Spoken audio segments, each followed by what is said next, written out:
Check, check, check, check, check, check, check, check. Peace to the family, peace to the family, peace to you and yours. Check, check, check. Can you hear me? Can you hear me? All right. Check to the check, check, check, check, check. How we doing? All right. Peace to the family. Greetings to everybody. Love and light to the family. Peace to everybody in the building. You. All right. Greetings, greetings, greetings, greetings. Welcome to Melanin Mondays. All right. You are now rocking with the best. Yes, this is your host for the evening, Brother Red Pill, reporting live and direct. We are here. We are here. We are here. Like I was saying in the last show, we it's almost like moving into a new house. It's almost like moving into a new house. This is like moving into a new house. You feel me, guys? So I ain't even really start unpacking yet. You know what I'm saying? Shit is literally still in a box. You feel me? So the little things like the song in the beginning and, the commercials, all of that stuff, pardon me, I haven't gotten around to even initiating those things. The sound machine, I ain't getting into all of that. Like I said, I just moved in and I haven't finished unpacking yet. I've been doing a lot of things, facilitating mad moves and stuff like that behind the scenes. So that's coming back. What's coming back though, and what's very important, and what I want to say at the moment, I want to make this special announcement. Let me go ahead and see if I can share my screen, because I want to share the flyer and everything. Let's go ahead and pull it up. You dig? Give me 1 minute. Next, starting November, we are going to be doing this a little bit different on Mondays. Not necessarily on Thursdays, but on Mondays, we are going to be doing Melanin Monday with a live studio audience. All right. So I'm gonna go quickly to my my gram, and then I'll let the video speak for itself, and then we'll talk about it and whatnot. Let me go ahead and share that.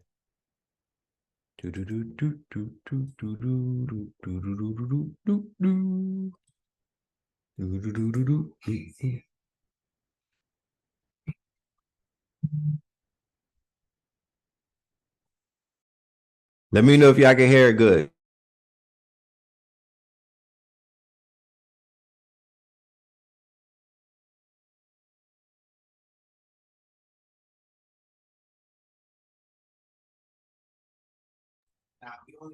Y'all couldn't hear that?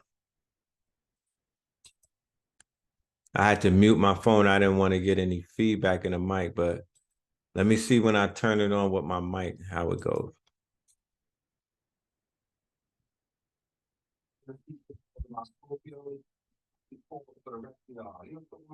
Good news though, real good news.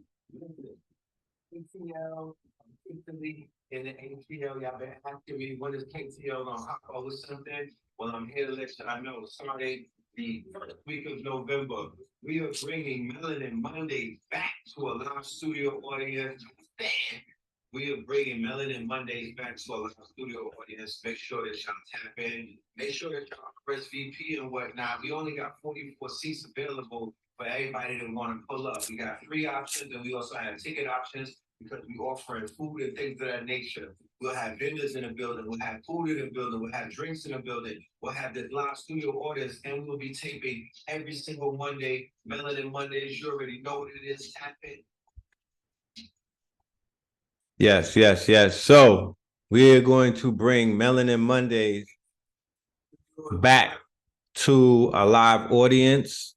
We did this before in 2020 in the ATL, and it was a very successful venture, I might add. I'm not going to hold you. It was a very successful venture. we got to introduce not only the Atlanta audience, but the KTL audience into a lot of people who basically, you know, either they knew them before or they got to meet them for the first time. And it was very, very it was dope. You know what I mean? It was dope. This time around, it's gonna be a little bit different. Like I said, we are going to utilize the month of November. We're just going to use November to see how it works out, like if everybody is cool with it and whatnot. But we're going to use the month of November to upgrade no Melanin Mondays. You know, my dream and my wish and my vision that I shared with the platform before. And I also did a vote, and I believe, you know, it was a lot of people came and they came through, and they was like thumbs up, you know what I mean, let's do it.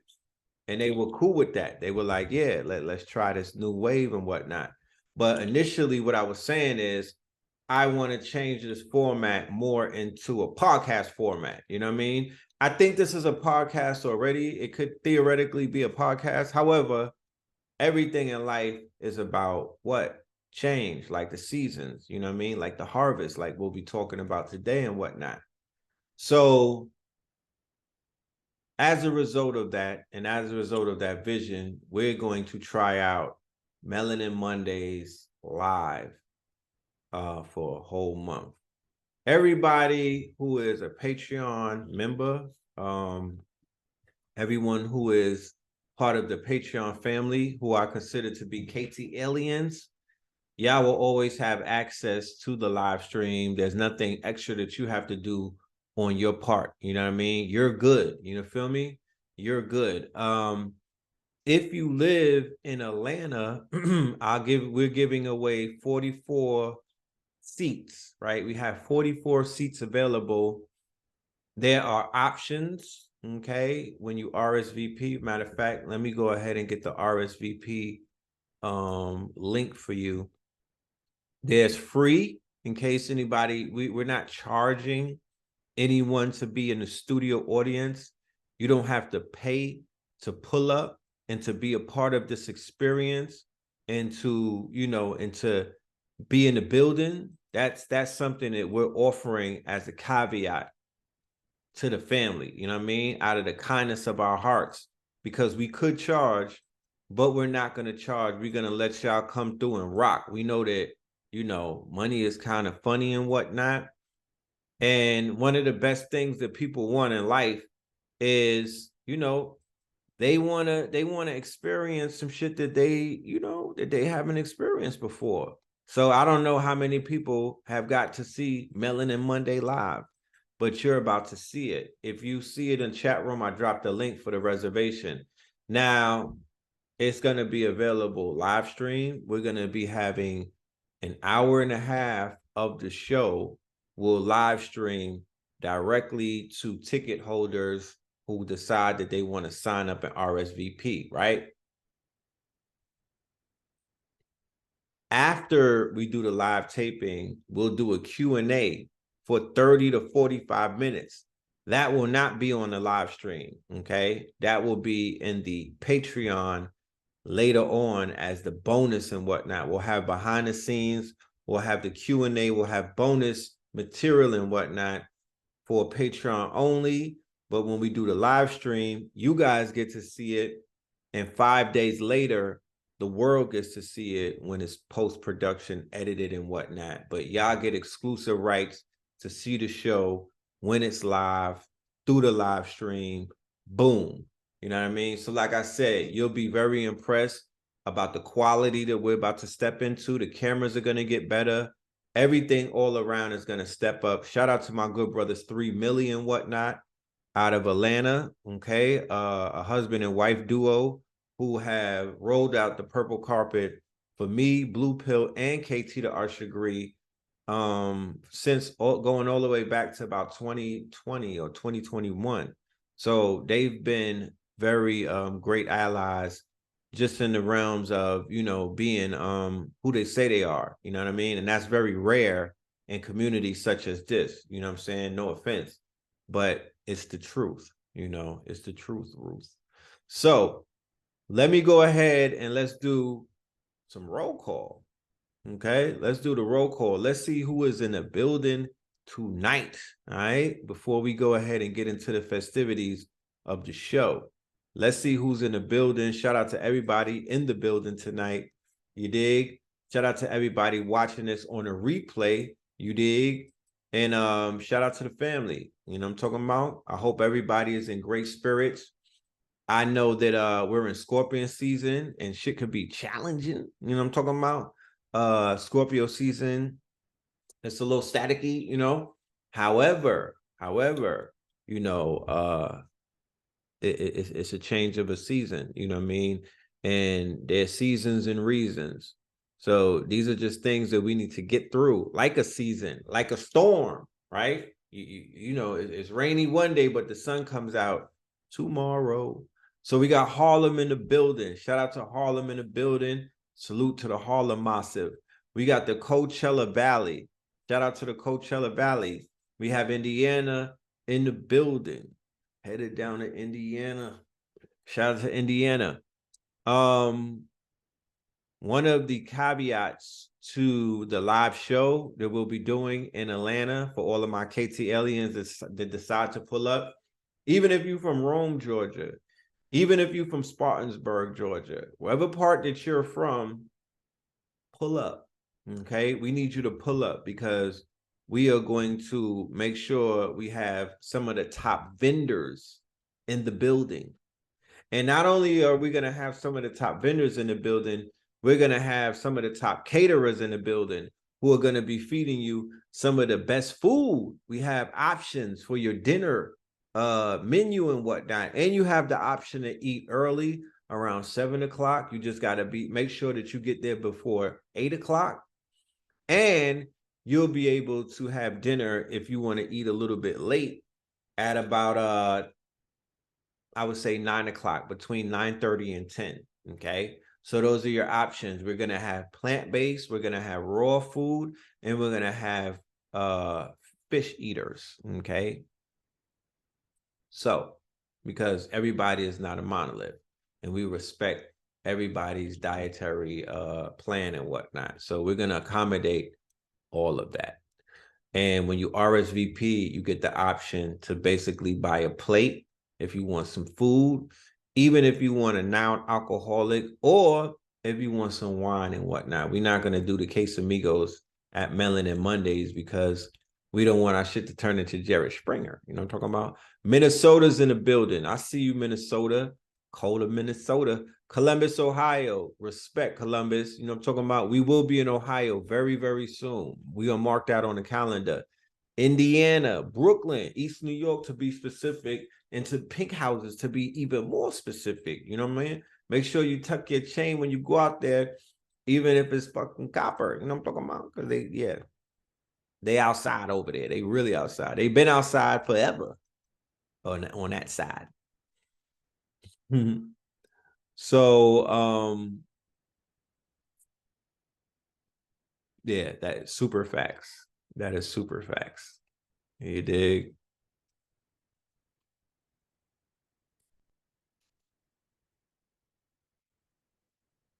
Yeah.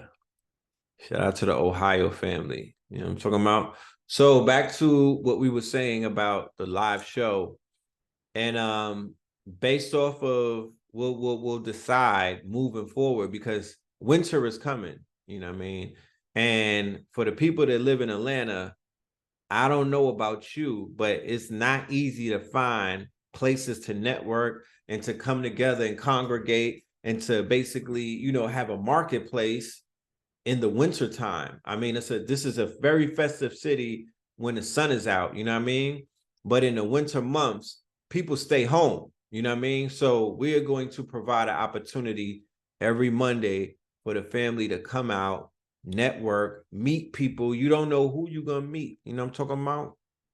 But I definitely want to create a social environment for the brothers and sisters. I want it from the time of 7 p.m. when the doors open up, leading up to 8 p.m. before the show starts. That whole hour will be for networking, and it's going to be a networking mixer. Music will be played. It's not 420 friendly. You're gonna have to smoke, take a little, a hit of the vape before you get there.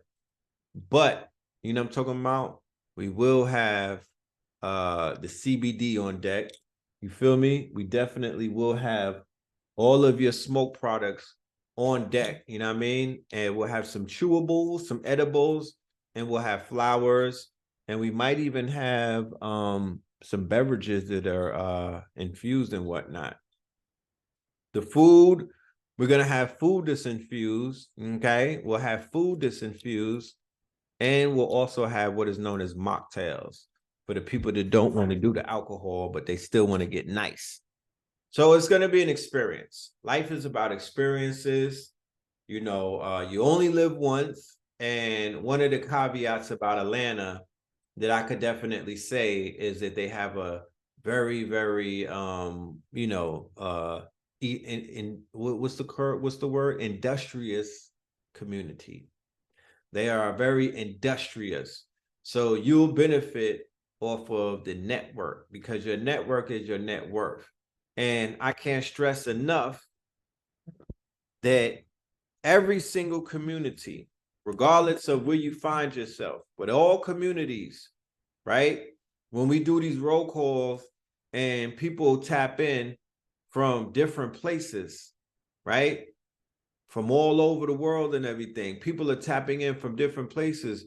But when you hear somebody say, yo, I'm from Houston, Texas, and then another person is like Houston, Texas, or they're like Dallas, Fort Worth, it's imperative that y'all begin to, connect with one another.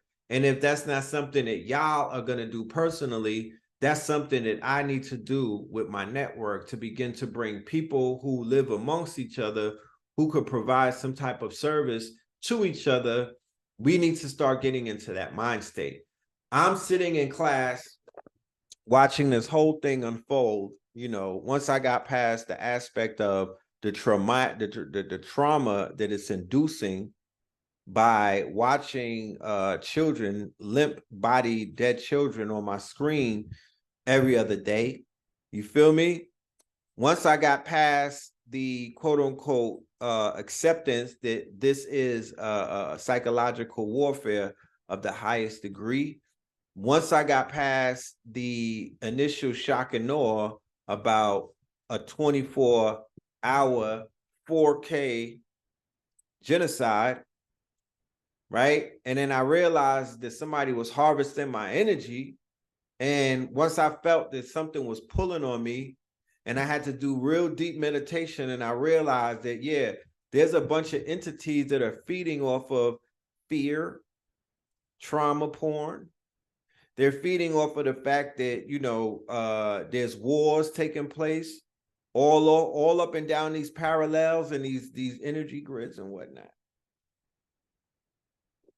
But not only is there some type of harvesting taking place, not only is our energy being pulled from us, but collectively we're part of a ritual where we are being desensitized and our hearts are being hardened. We didn't ask for this. We didn't ask for this. We didn't even realize that this was going to be the results. But how can you watch innocent children, right? How could you watch children being a parent yourself, right? How could you watch children being slaughtered? And there's nothing that you can do. Keep in mind, is it real? Is it real, right? The leaders of media, or what they call media, these are the owners. These are the lever pullers. These are the button pushers of media, of a weaponized war machine made in the USA, right? Or perfected in the USA for that matter, not necessarily made, but perfected in the USA, media, that we call media. And the weapon and media has turned into a war machine during this war, which is in day 23, I believe. And the ground operation into the Gaza Strip has began. Okay. The ground operation into the Gaza Strip has begun. So as I sat back and I got past all of these quote unquote barriers and whatnot that was affecting me, okay? Because when you're becoming desensitized and when you're becoming dehumanized and whatnot, and when you're being harvested, it has an adverse effect. You're just not going to happen to feed, or, you know, you're just not going to be fed off of and everything is normal. No, that's not how that works. It throws you off. It makes you fatigue and whatnot. It fucks up your sleeping habits and things of that nature. You know what I mean? It puts you into some type of depression. When I realized all of that was taking place, it made me really realize what I was looking at and why I was beginning to have adverse effects to it. Because check this out. We're literally watching the results of what can happen to you as a people, right?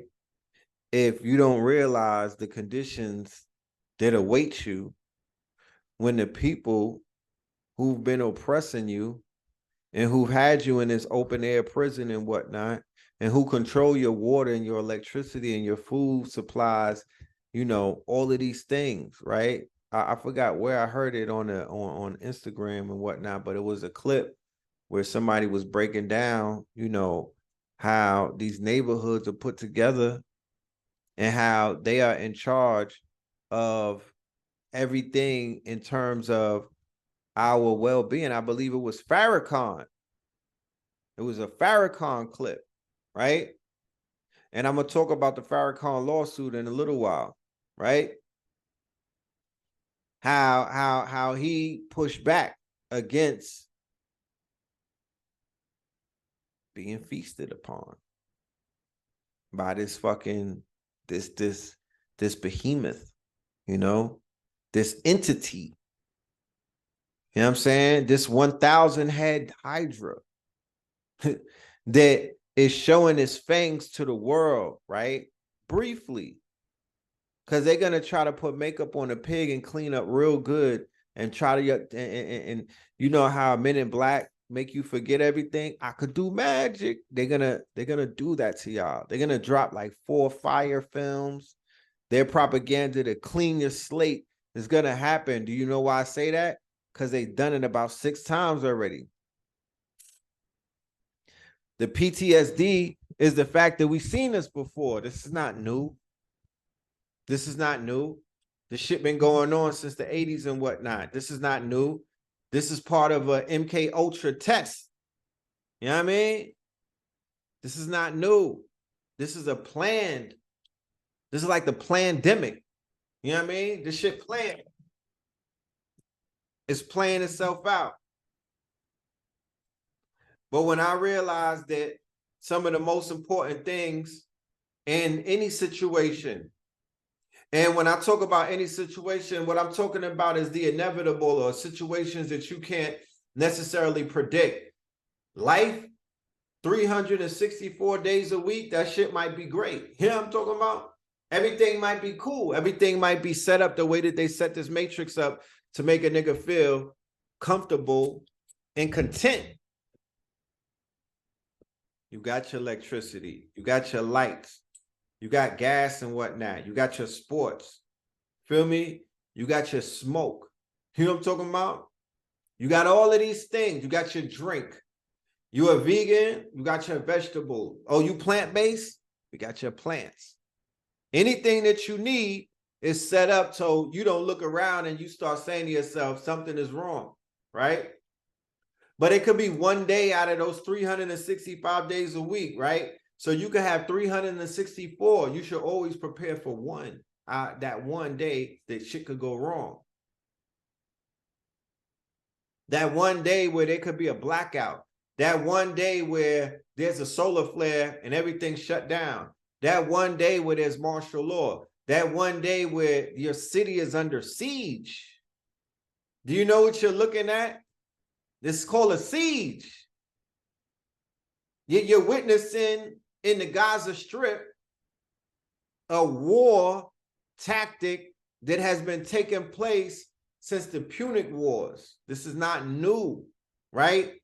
Even the war strategy that they're using is called a Hannibal, it's called a Hannibal doctrine, okay? So the Hannibal doctrine is a war strategy. And that war strategy is when they take hostages, you kill the hostages. Because they would rather kill the hostages than have to negotiate for them. You understand? They would rather kill. They were like, yo, I rather, if the hostages come from my side, instead of you killing them and you get to take the energy from them and you get to absorb all of that, I kill them. So I'm gonna bomb the whole I'm gonna bomb all of y'all to smithereens and kill the hostages and say that you did it. Right? So we don't have to deal with the burden of y'all dangling 50 people, 50 hostages, because Israel is like, nigga, you'll have us tied up forever if that's the case. Fuck it. They're expendable at this point. We'll use them to draw you niggas out, then we kill all of y'all. It's war. And if you're not used to war, turn away, nigga. They should teach war in school the same way they taught us shit that we won't use. Chances are you're going to use some war, or you're going to need some understanding about what you're looking at and whatnot. So the shit that they teach in West Point and other war colleges, they should at least give average quote unquote Americans a fucking primer, because guess what the Israelis have over Americans? Everybody in Israel got to give them 2 years military service. So if you know anybody from Israel, all of them are kind of hardened and whatnot. They all have a military wit to them. They might not show it at first, but they got some type of military with them. You know what I mean? They know the way of the land. So it don't matter your stat. I mean, I don't know if they make everybody do it, but allegedly it don't matter your status. It don't matter how fly you think you are. It don't matter none of that. You got to give us 2 years of service. We'll figure out what to do with you in those 2 years. But nigga, you might be a sniper. You might be having to drill shit. Remember, they got a lot of falashas. They got a lot of Africans in Israel.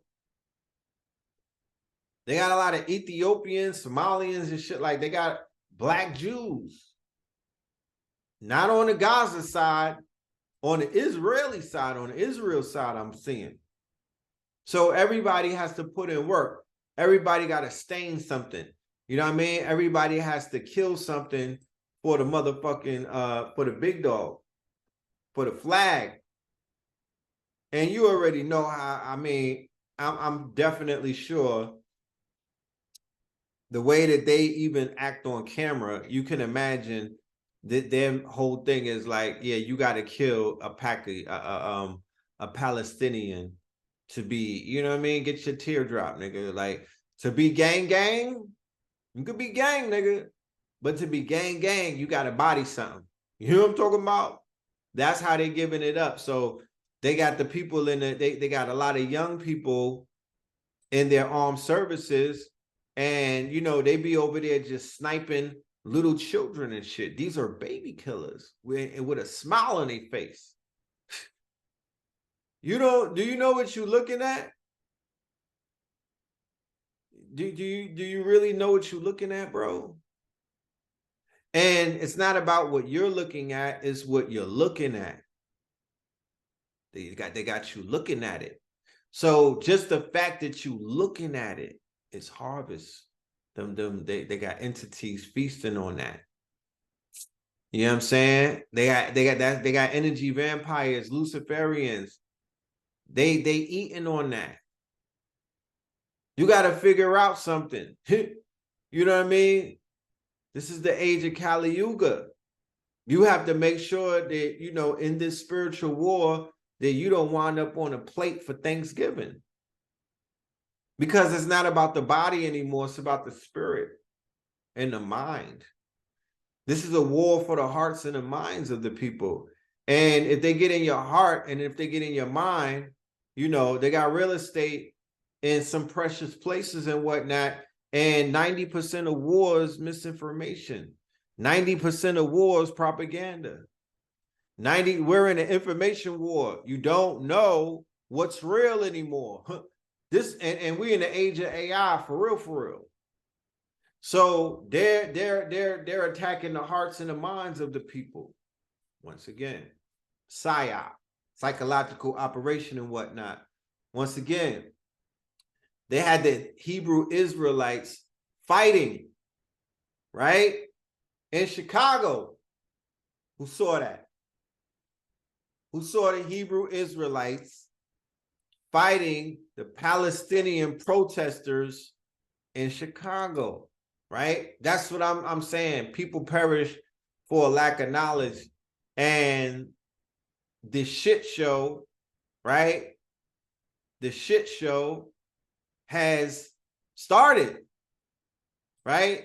And this is a very dangerous place that we find Black people in right now, because Black people, once again, have not been taught, have not been trained, and they're not on code because they don't know what side to play. They don't even know if they wanted to play no sides, how to do it with valor, with dignity, right? How to play no sides like a boss, right? Because if you're not going to play a side, you don't have to be on the internet saying, oh yeah, I ain't playing a side because I don't rock with those people. They never did anything for us. No, you're a statesperson who will one day need the assistance, the compassion, the understanding, and the diplomacy of other nationalities. Not to say that you are entitled to get it, but if you decided to roll the dice and try your hand one day, who the fuck knows who will form and begin to stand up for you, because they attempted to do it before, you know?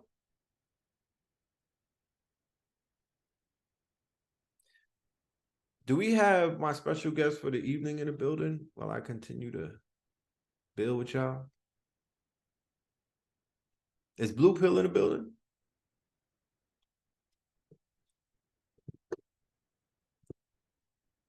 Peace. Okay, there we go. Peace to the God. Peace, my brother. Yes, my brother. Peace to you. Peace to you. I'm in one of the illest places on the planet right now. Is that right? It's only right that you're there. Let me see. Can I turn this camera around? Yes. Yeah, so this is a repository. You know, we're best qualified by studying research into things that we are researching or actively participating in. Yes. So we just found a ancient library, an ancient repository of ancient information. Mm. And yeah. I'm loving it. I tell you, Yeah, everything that you can possibly think, you know what I'm saying? It's there. It's there, yeah. So, you know, it's just the universe working in our favor to further our education so we can be better servants to those who want the information. Right. You know?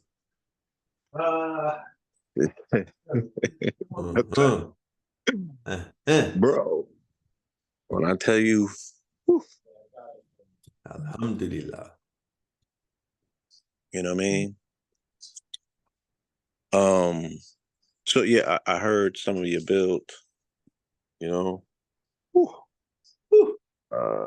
Yeah. Yeah. Bolita. That's the Yeah, the whole, harvest. That's the harvest. yeah, yeah. It's definitely the harvest. Look at the harvest. You know what I'm talking about? Yes. That's how So, that works.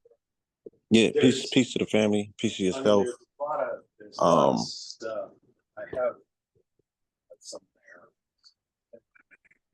one second. Yes. Greetings to the family. Welcome. Give me one second. I'll step out. There's some stuff. There's some stuff. Yes. Yes, bro. Okay. Here we go. Yes. Here we go. Yes, sir. So yeah, peace to the family. Again, just furthering my education so we can be more responsible with the words that we speak. You know what I mean? Because this is a very critical time that we're in. This is a very critical situation that we see the planet in. And, you know, I don't want to be those people that I see on the internet just telling other people what they need to do or what they Right. shouldn't be doing. Right. Right. I would just say from my observation, we have always spoken about, you know, that there's no separation, right? There's a continuity to all things. There's a thread that lies and threads all things together. So I would be remiss if I was to ever say that has nothing to do with me. I'm my studies does not qualify me to take that stance. But if Right. somebody else does, then so be it. You feel me? What we have always preached is, you know, all things are connected. There's a connectivity to all things. You know what I mean? And I've already demonstrated, you know, our people, 85% of our people identify themselves as Christians. So then they are tethered to this narrative because they're Right. tethered to, you know, the monotheistic aspects of these religions, as well as, you know, all of that text comes out of that original text. And I just showed you where that text comes from. And then that text goes back even further. And the further it goes back, the darker you get, right? All of that stuff comes from Suma, and that's you. Right. Shout out to A. Rashid. Go get you the Dog Star hip hop book anthology if you need better reference points to how specifically you can identify that this information comes out of West Africa. You feel Right. me? So yeah, you know, for those of us that are responsible, that we can, you know, chew bubble gum and walk at the same time and talk. You know, we know that we can juggle this information with an attempt to make sense of it, but it is very deep because it's just more layered than an onion. You know what I'm saying? Yes, sir. But every day the universe is opening up and showing us you know, how to gain access to more repositories of information. Today was the Bolita, you know what I'm saying? And I just hit pay dirt and got so much information, but I've been thoroughly exposed to a lot of information and there's so many angles. And I'm glad that I started, you know, the ministries last year and really got into my biblical studies, theological studies. You know what I Yeah, and mean? you got me prepared because I was a student. I was in the audience, you know, listening to the sermons, learning about this book, you know what I mean, and preparing myself. But go ahead. Yeah. So, you know, here we are. And the lessons are not over. You know, so for those that are not intimidated by the journey, for those that are not emotionally imperiled by the things that are taking place in the world, we welcome you on this protracted journey to walk with us as we make sense of the things that we see outside in the world today. And it's an amazing perspective that we have been able to glean and to garner from just being quiet and listening and looking and also reading and studying and researching. You feel me? Yes, sir. And yeah, so I'm gonna be bringing a 4-week course over here to KTL because these are very scholastic studies. You know what I mean? This is not shooting the shit, shooting from the hip, That's shooting at right. the hip. Because that's dangerous at this point. That's I'll so put myself dangerous. in danger. I'll put you in danger. I put the platform in danger. I could put our people in danger. You know what I'm saying? And that's not what it is. We are the civilizers of the planet. Oh, y'all got a lot of time on your hand. You trying to run around this planet as civilized people, my brother. Children are dying in the Congo. I know that. And that is not separate from this. Like I said, nothing is separate. Everything is connected. You know what I mean? Right. Because I'm sure I could find Is It Real's hands in the Congo situation, or the people who own Is It Real. You know what I mean? It rhymes with Yeah. cloth chop. You know, Mm-hmm. like I said, bro, just the position it has to be taken as a neutral one of an observer. You feel me? And there's a lot going on. At Right. the end of the day, there's a lot of things that we know, and there's a lot of things that we don't know. But yes, all wars are fought for mineral resources, and the mineral resources are the underpinnings of all financial systems, and all financial systems are tied into banks. So one would be, it would be the smart bet to say, okay, yeah, this is a game being played by international bankers, especially when you have to tie down a region of the planet where the majority of minerals come from. Because remember, minerals are tethered to all economies, but specifically, and I had the opportunity to see this document. I don't have it in my possession, but I have observed it, and other individuals have observed it as well. And it can be accessed. It's going to take a lot of research, but they said that the underpinning, that they said that the underwriting of the U.S. financial system is underwritten by the Democratic Republic of Congo's mineral deposits. Okay, I synced the paperwork. So where's that? I don't have it. I was with some Moors, we were studying, and that was, some, I'm saying my chat GPT is up to date. Do I gotta go search for them? Is the no elusive? Is the shit running? it's in it's in UCC. It's in the United Commercial Code, so it's accessible. Okay. I'm gonna gain access to it. We'll get the physical document, but take my, take I'm my taking your word. word. Nah, I'm not Like, doubting you. it doesn't take a lot of Right. imagination. Like I ask you, what is the entire US economy, what is it built on? What is it built on? What's the foundation of it? Insurance. Nah. It's the things that we overlook because they're so simple that we overlook them. Right. So I ask you again, what is the entire financial system? The US financial system is all built on top of what? Slavery. No, it's not it. No, not necessarily. Built on top of the bonds, it's built on top of stocks, it's built on top of the trust of the dollar. No, it's not built on top of lies. It's not built on top of necessarily stocks and bonds. It's built on top of a penny. On top of a copper penny. Copper penny. Right? The most rudimentary measurement of money in this system is a copper penny. Okay. Okay. But when you understand the conductivity of what copper is and why they had to make the penny copper and why Abraham Lincoln is pointing to the left, you feel me? Then you'll start to garner and glean more of an understanding of, like I said, when I was speaking about crystal currency back in the days, you know what I'm saying? Wasn't that far back. Huh? Wasn't that far back. No. Just give me a second. Let me complete this transaction. All right, do your thing. I'm gonna talk to the people. All right. Mute your phone.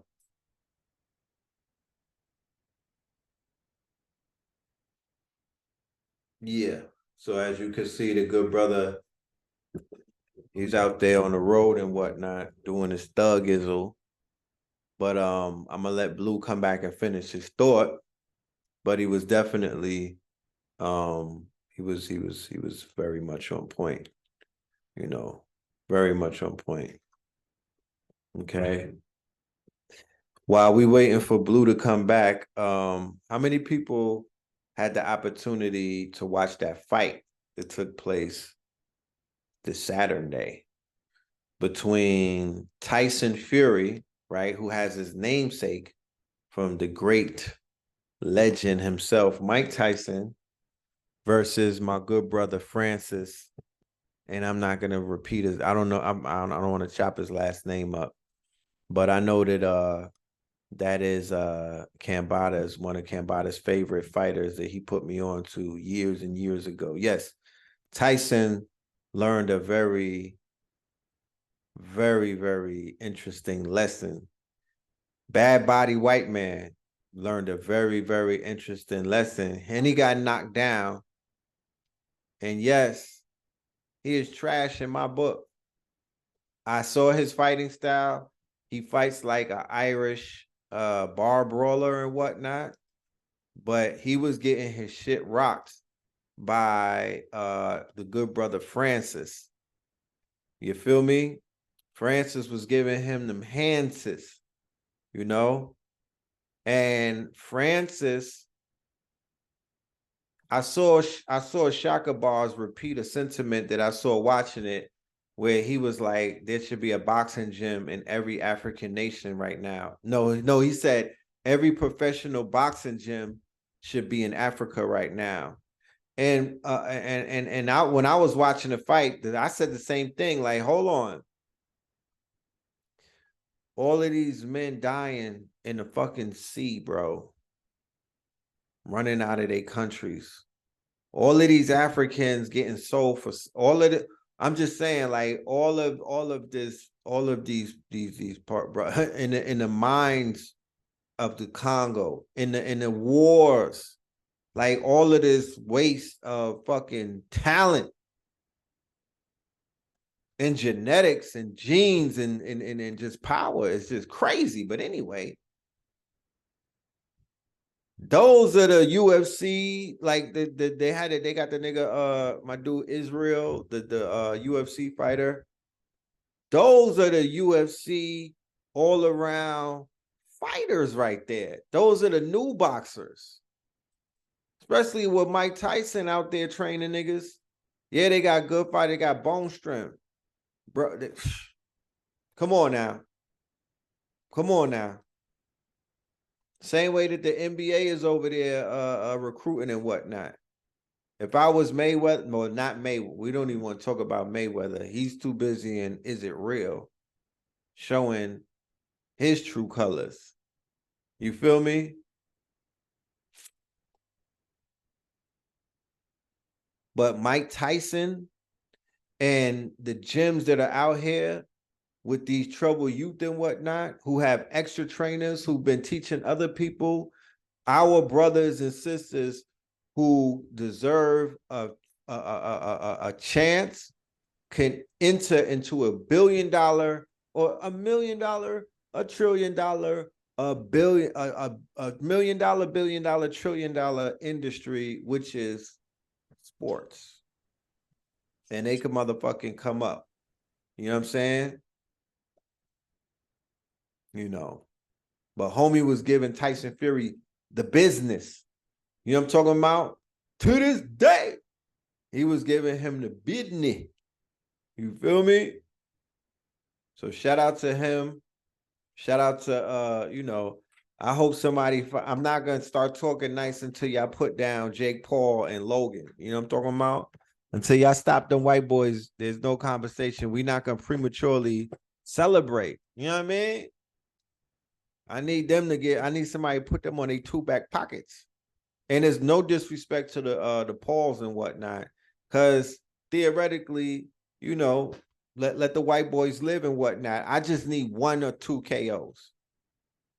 We can't be running around with this air of invincibilities and whatnot. We need to get a knockout. I need to see both of them niggas asleep. Yeah, all of the UFC fighters were astonished. I seen that. McGregor and all of them sleeping on the African, like he can't fucking transition into putting beats on people and whatnot. I see this boxing thing is picking up. This sport is the UFC / boxing. That little hybrid that Dana White and them are behind. I see where it's going. You know, I see where it's going. I would say the same type of money that they're putting, because remember, the top dudes are all from countries with AN at the back of it. Czechostan, Rebekistan, you know what I mean? Shishanakistan or Shishanaka or Shishanetcha, right? Either ER or AN at the end. Niggas from those countries, the ones that fight bears and whatnot, they're the Russian Muslim grapplers, right? They all Muslims.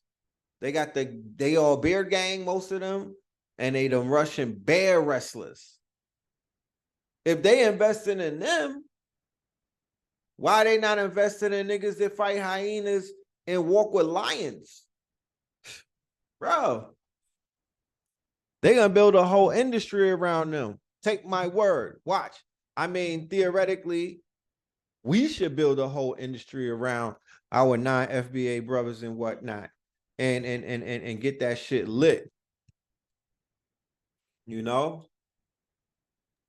Yeah, I want to say something real Yes. quick on that topic. You know, again, especially as I'm witnessing all this division and how it's compounding this fractionality amongst our people. You know, the conversation that's really being had is whether you consider yourself as a genetic descendant from the continent of Africa or not.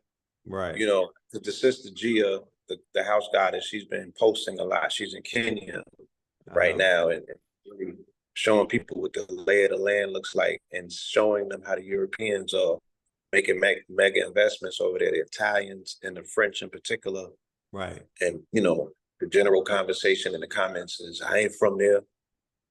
And I think the division. The whole point is about global expansion and investment and being able to be diasporic in your mind when it comes to economics. You don't have to genetically derive from a land in order to participate in the mineral riches that are coming from there. I didn't say exploitation, I didn't say exploit it. We're seeing people do things that we're not capable of because we don't have it in our hearts. Does it make us less qualified? Not necessarily. We still have a moral code that we hold very near and dear. It's hard to believe because our people are still out here shooting babies in their face and shit like that. But at our essence, we are good people.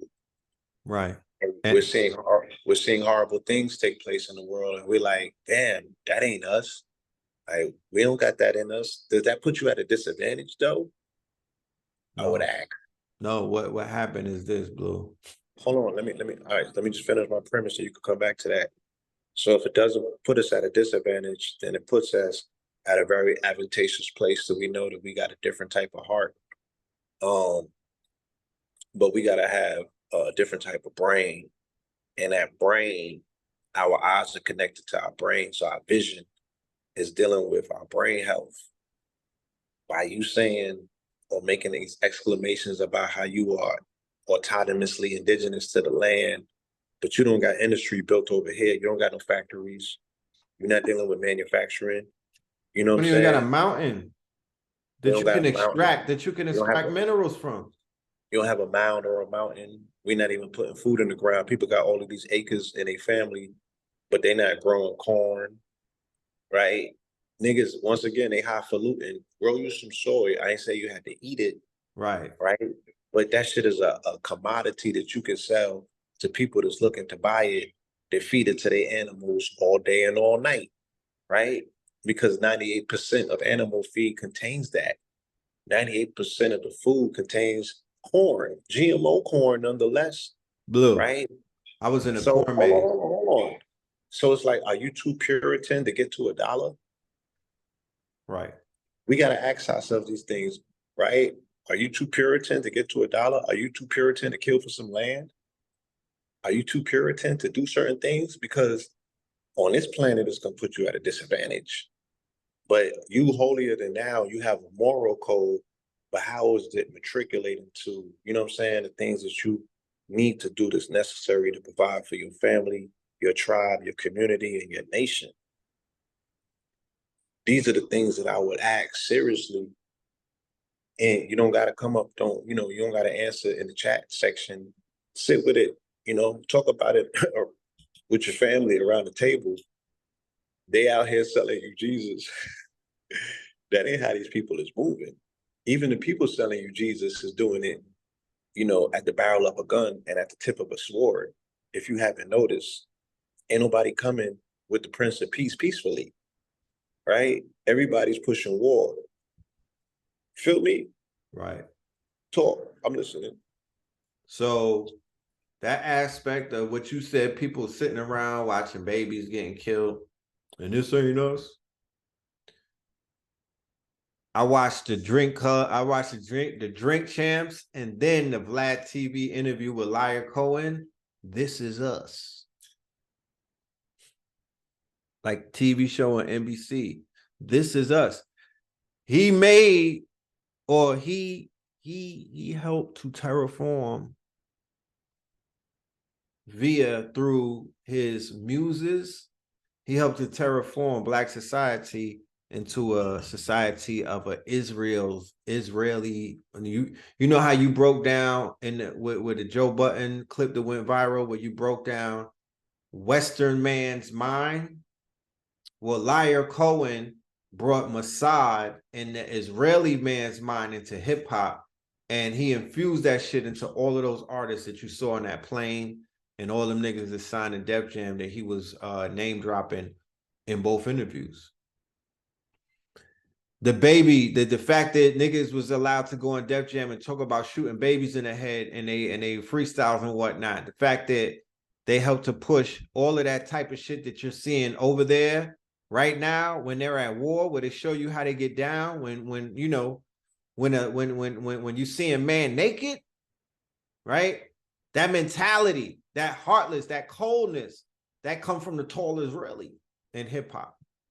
Not to say that he was the one that broke, but it's just so happened that a lot of our people who deal with this lawlessness, this non-moral attitude, this way of this. Remember, because people are pushing ideas, concepts, ways of life, lifestyle, right? Because like he said in the interview, he said Puffy and them, their music was about aspiration, lifestyle, shiny suit era, tunnel suit era. Like I say, all about the Benjamins era, right? Biggie Smalls terraformed a whole society of us. He took us out of ashy to classy. Well, not me particularly. He took a whole generation from ashy to classy. When he came out in the early days, when Wu-Tang and them and other groups was out, niggas had the hoodies with the look washed out and whatnot. The Timbs was leaning, grimy. Yeah, I ain't seen Houston's high level conversation. I found a nigga like Paul. I know, right? Yeah, you know what I'm saying? Right, you dug him up. Right, you dug him like, up. You gotta Hollywood get the coordinates for the international, the ICC. Yeah, I think he's in. Yeah, you gotta hit him up in the ICC. Yeah. So the shit that Biggie and that Puffy did with aspirational rap.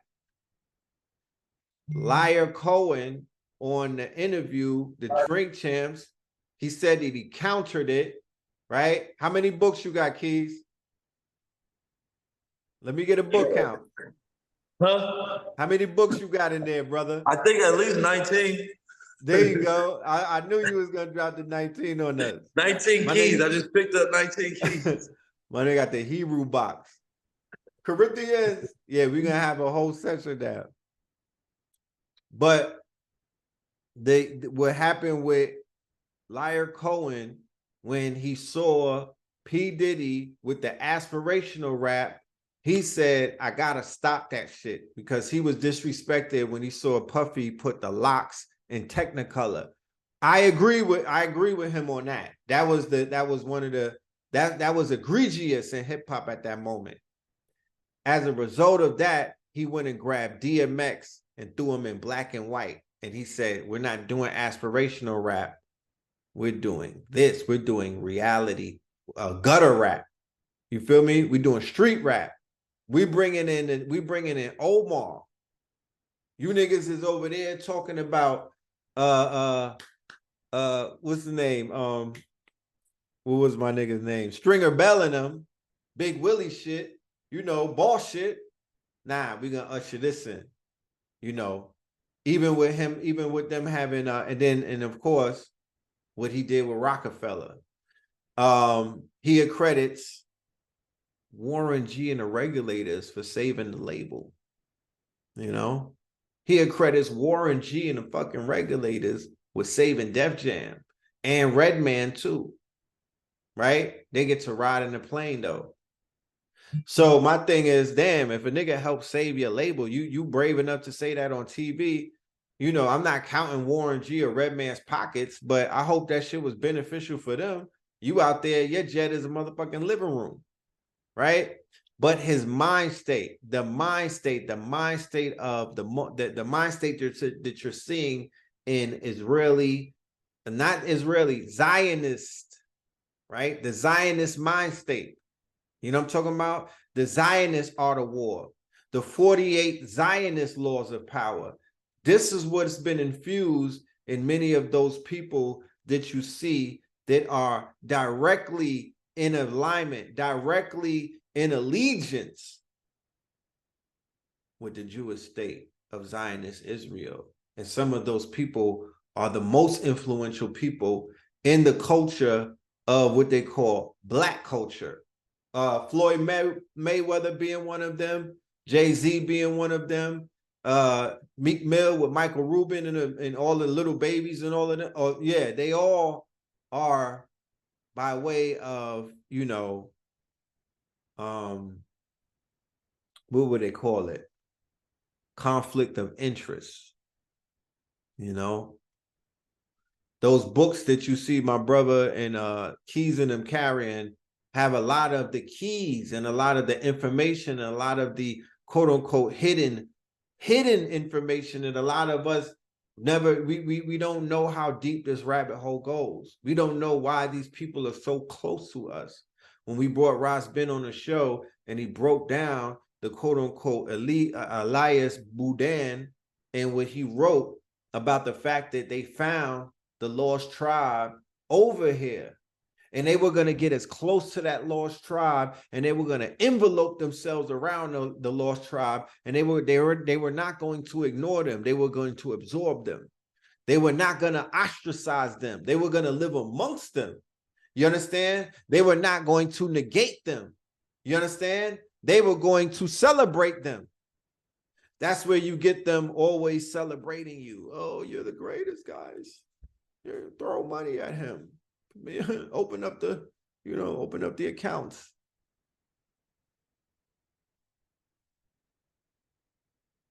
They're the landlords. You always lived amongst them. The same ghettos that you lived in, remember, how is it that they always live somewhere and then they move off and then you come and live where their energy is, and you live amongst places that they now control, right? It's not like you move in and you take over the motherfucking building and you're owning it. No, you come and move in and you're the renters, right?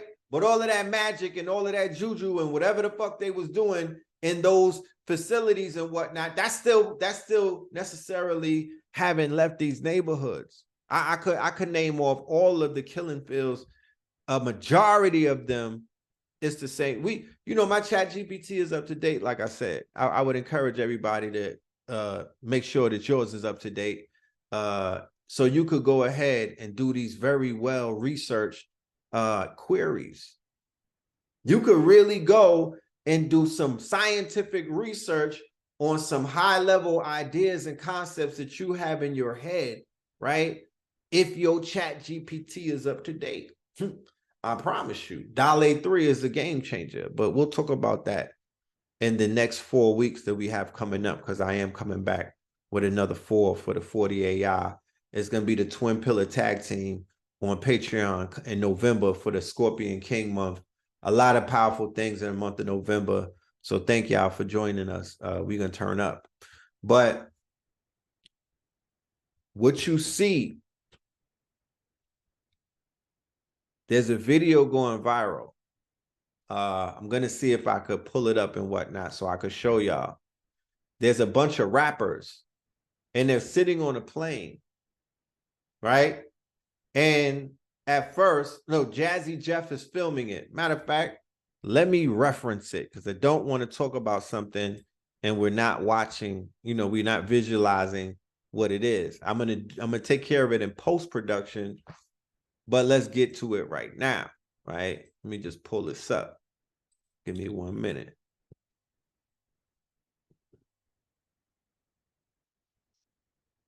So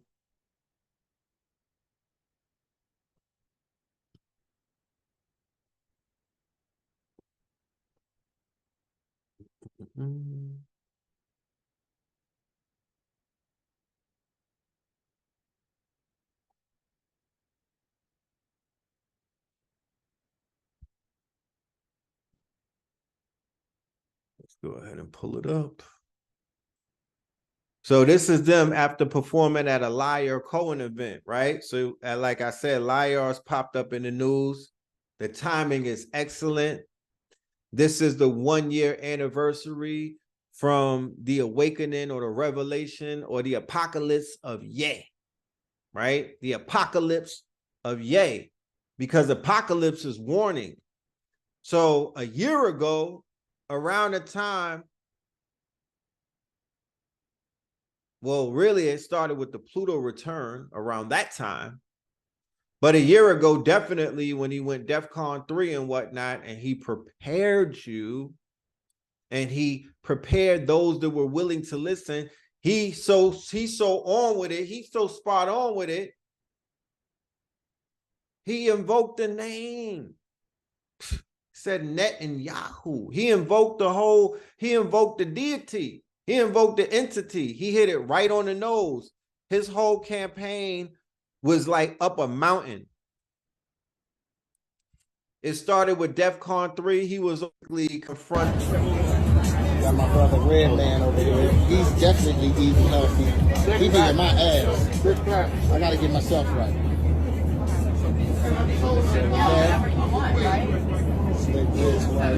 Yeah, because again, that's what we're looking at. We have some built-in, like. So I'm doing my walk. So, right, let's put this into context, right? Let's put this into context. Big Daddy Kane, right? King Asiatic, nobody equal. Got my brother Red Man over Red here. Man, He's want to definitely save eating Def healthy. Jam. He beating Liar Cohen says it out his mouth. Liar Cohen says it out his mouth. He saved Def Jams. my ass. I gotta get myself right.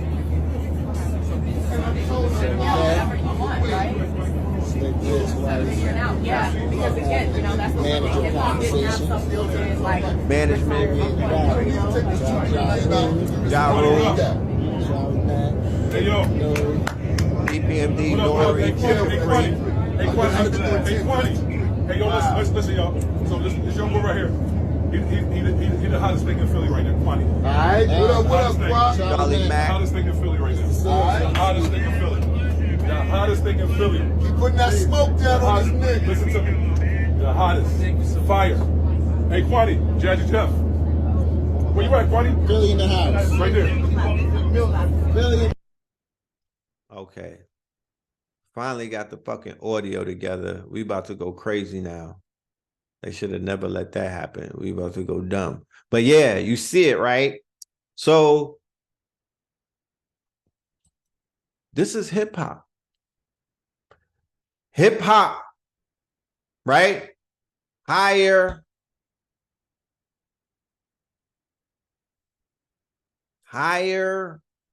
infinite power, healing our people. Hip hop started out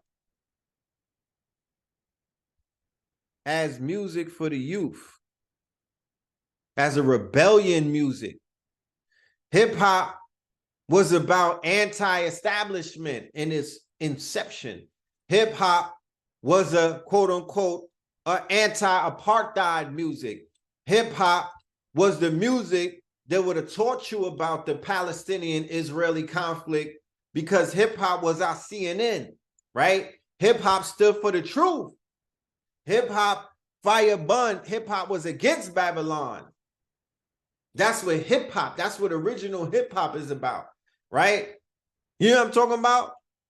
But the new hip hop, and the reason why you don't get people on that's in hip hop saying anything, and there's a complete silence, creatively there's a silence, throughout our whole career there was a silence, creative wise, where you couldn't go against, and you couldn't teach, or you couldn't fire bun, or you couldn't flame, right? The small hats, right? You could talk about everything else. Everybody else was fair game. But there was this there was this loyalty, there was this undying loyalty pledge to a group of people who put themselves out there like they're the moral authority. Like Blue Pill said, these are the same people who were saying all lives matter. This is them. This is the all lives matter people. Yes, Ye was on a different time a year ago. Imagine if he was on that time right now, what y'all would be saying. You see how big them protests was? They owe Ye an apology. Where's that at? You know what I'm talking about? Why don't everybody send him $1 to his Cash App? They owe Ye an apology. Every single person that was wearing them Palestine shirts on that march, they owe Ye an apology. And I ain't just talking about in words either, because that man's a billionaire. Your word means nothing. They should start right there. Because like I said, I haven't seen nobody that precise with his motherfucking headshots. We talking spiritual warfare. Do you know what y'all looking at?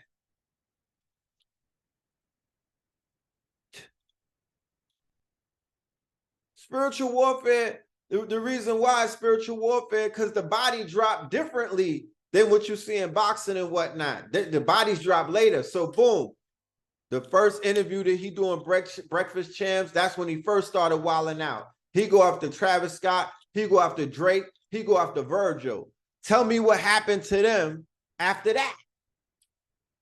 Right? Tell me how powerful his yo, this is fucking anointed Ye, y'all.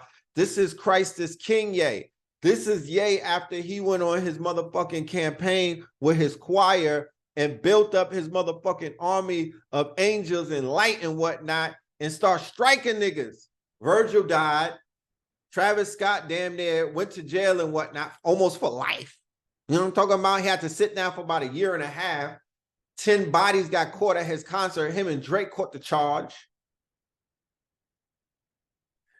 He shitted on a few other people. Okay? Everybody that he spoke down on, they went to shit.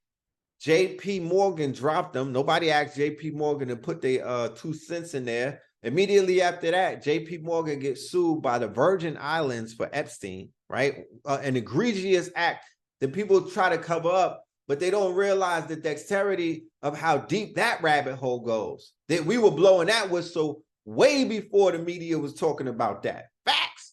You know what I'm talking about? So they try to shit on him. They fell off. Adidas tried to shit on him. They fell off. Balenciaga tried to shit on him and they fell off. So are you telling me that you're not seeing people try to smite this man and they get smited? He don't even got to say nothing. There's a force at work. And then his biggest target that he put it all on the line for, he was like, fuck that. I'm about legacy. He was on he was like, I'm on the right side. Do you know what being on the right side of history looks like now? Do you know what this is? Do you know what you're looking at? Do you know what his comeback is going to look like? This is how legacies are built. This is how a nigga go from 1 billion to 10. This is how it starts. He's going to get his bag from the Saudis. They should break some bread. Did you see them niggas in Saudi Arabia this weekend on their best behavior? All of them. Little Baby, let's pull up Little Baby in Saudi Arabia. Now that we got the audio, we gonna act stupid. Little Baby in Saudi Arabia, nigga. Niggas was on their best behavior.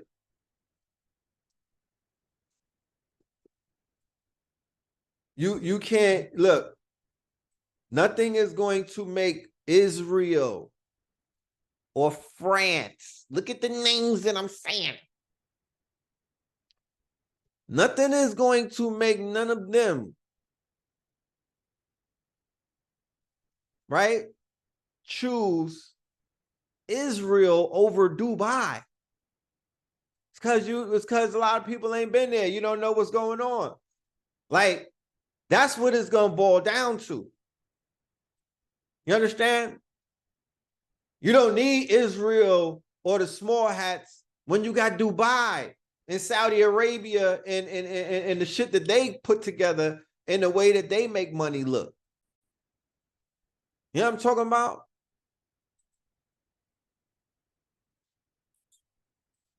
Where's the TikTok? There go Little Baby.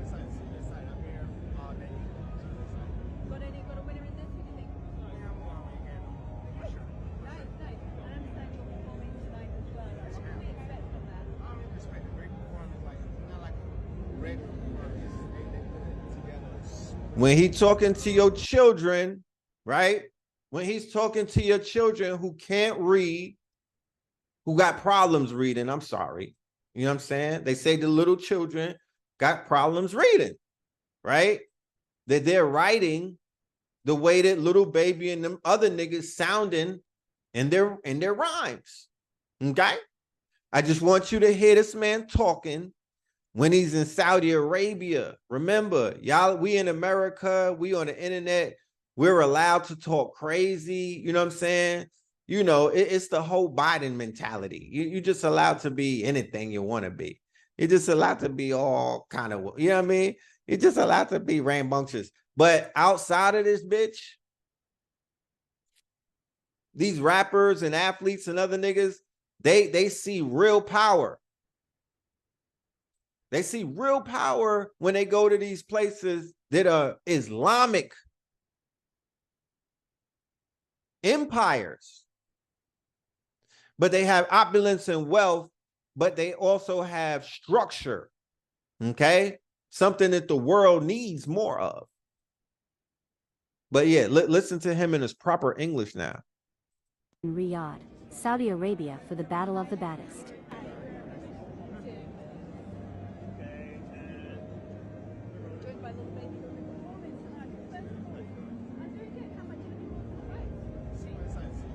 Oh, he got a bag. He performed.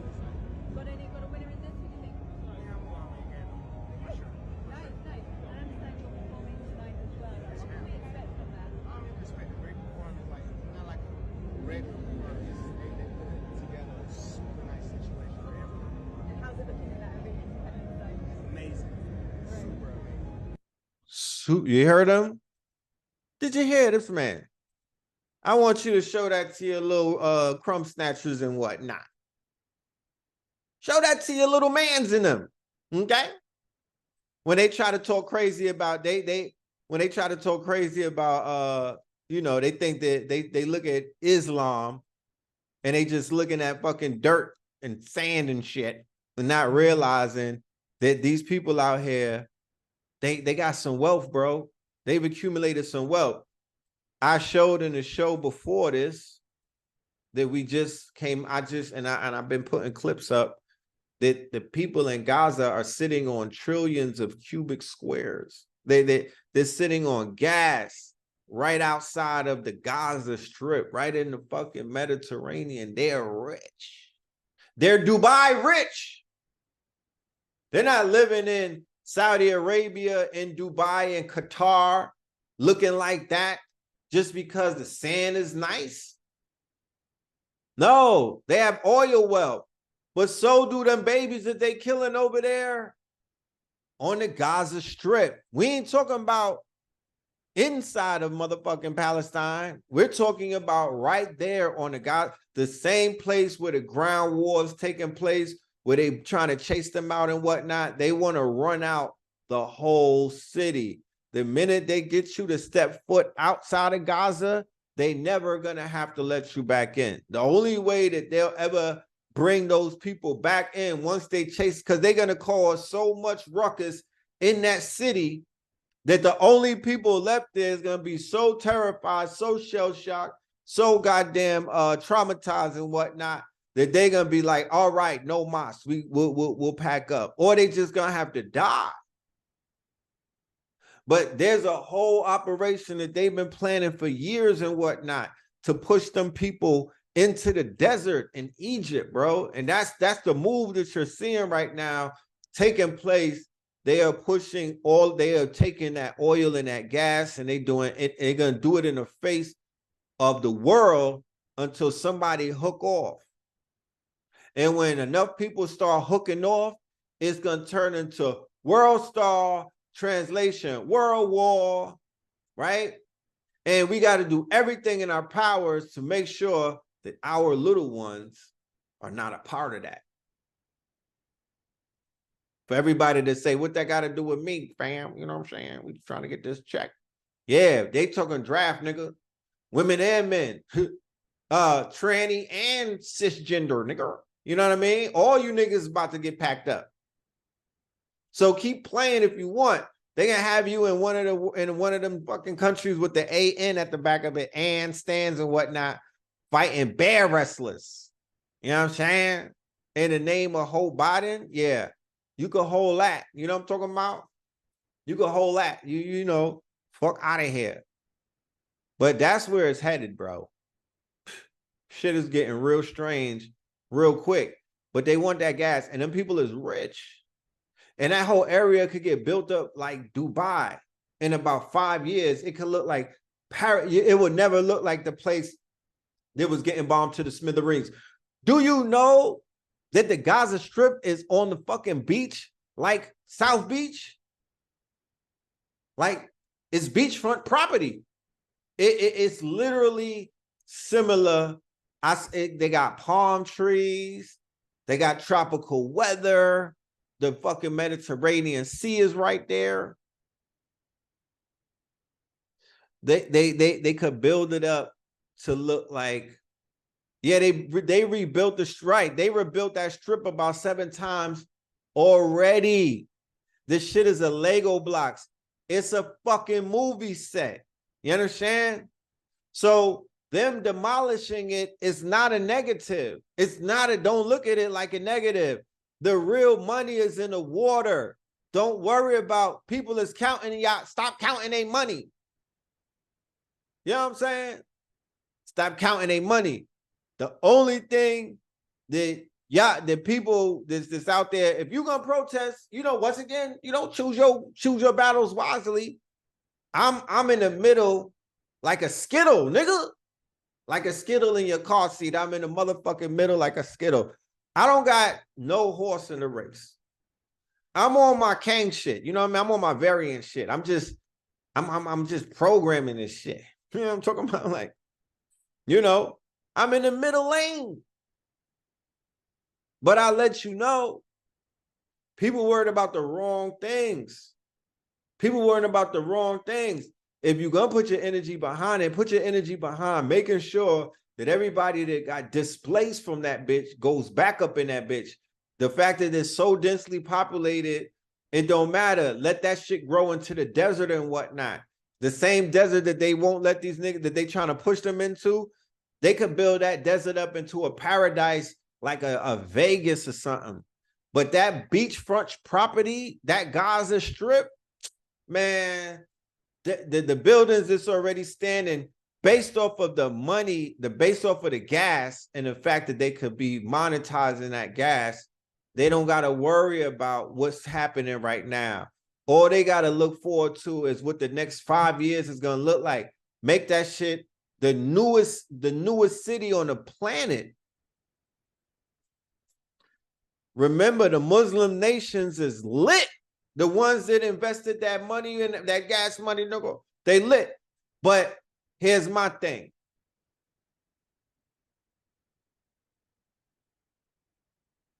Here's my thing.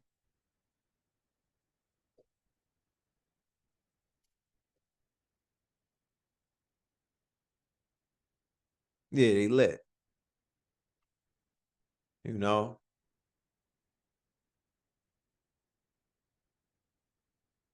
And possibilities are endless.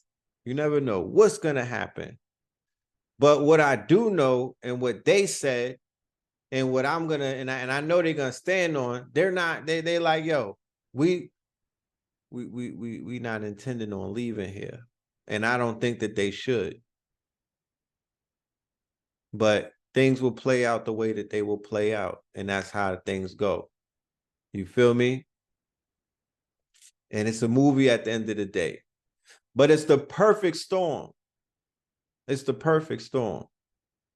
You know, as you can see, all of the players have lined up.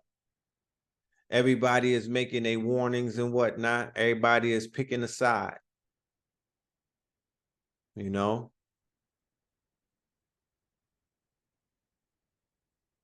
So.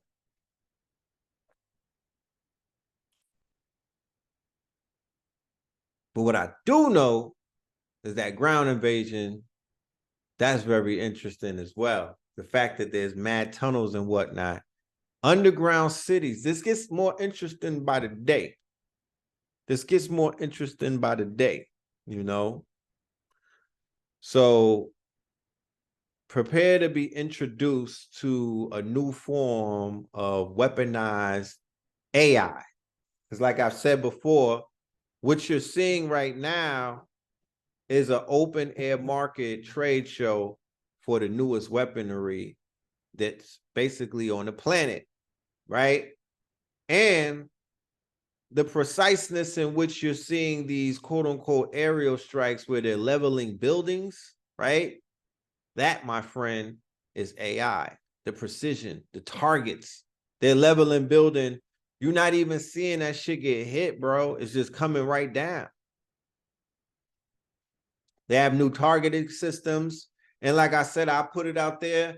They're going to debut some form of Predator drone that's not just a flying drone, but a land drone in this quote unquote tunnel battle. You know what I mean? In this quote unquote tunnel battle. So a lot of interesting things taking place across the world. You know, let me go ahead and pull up this keynote. I put together a little something for the family. You dig?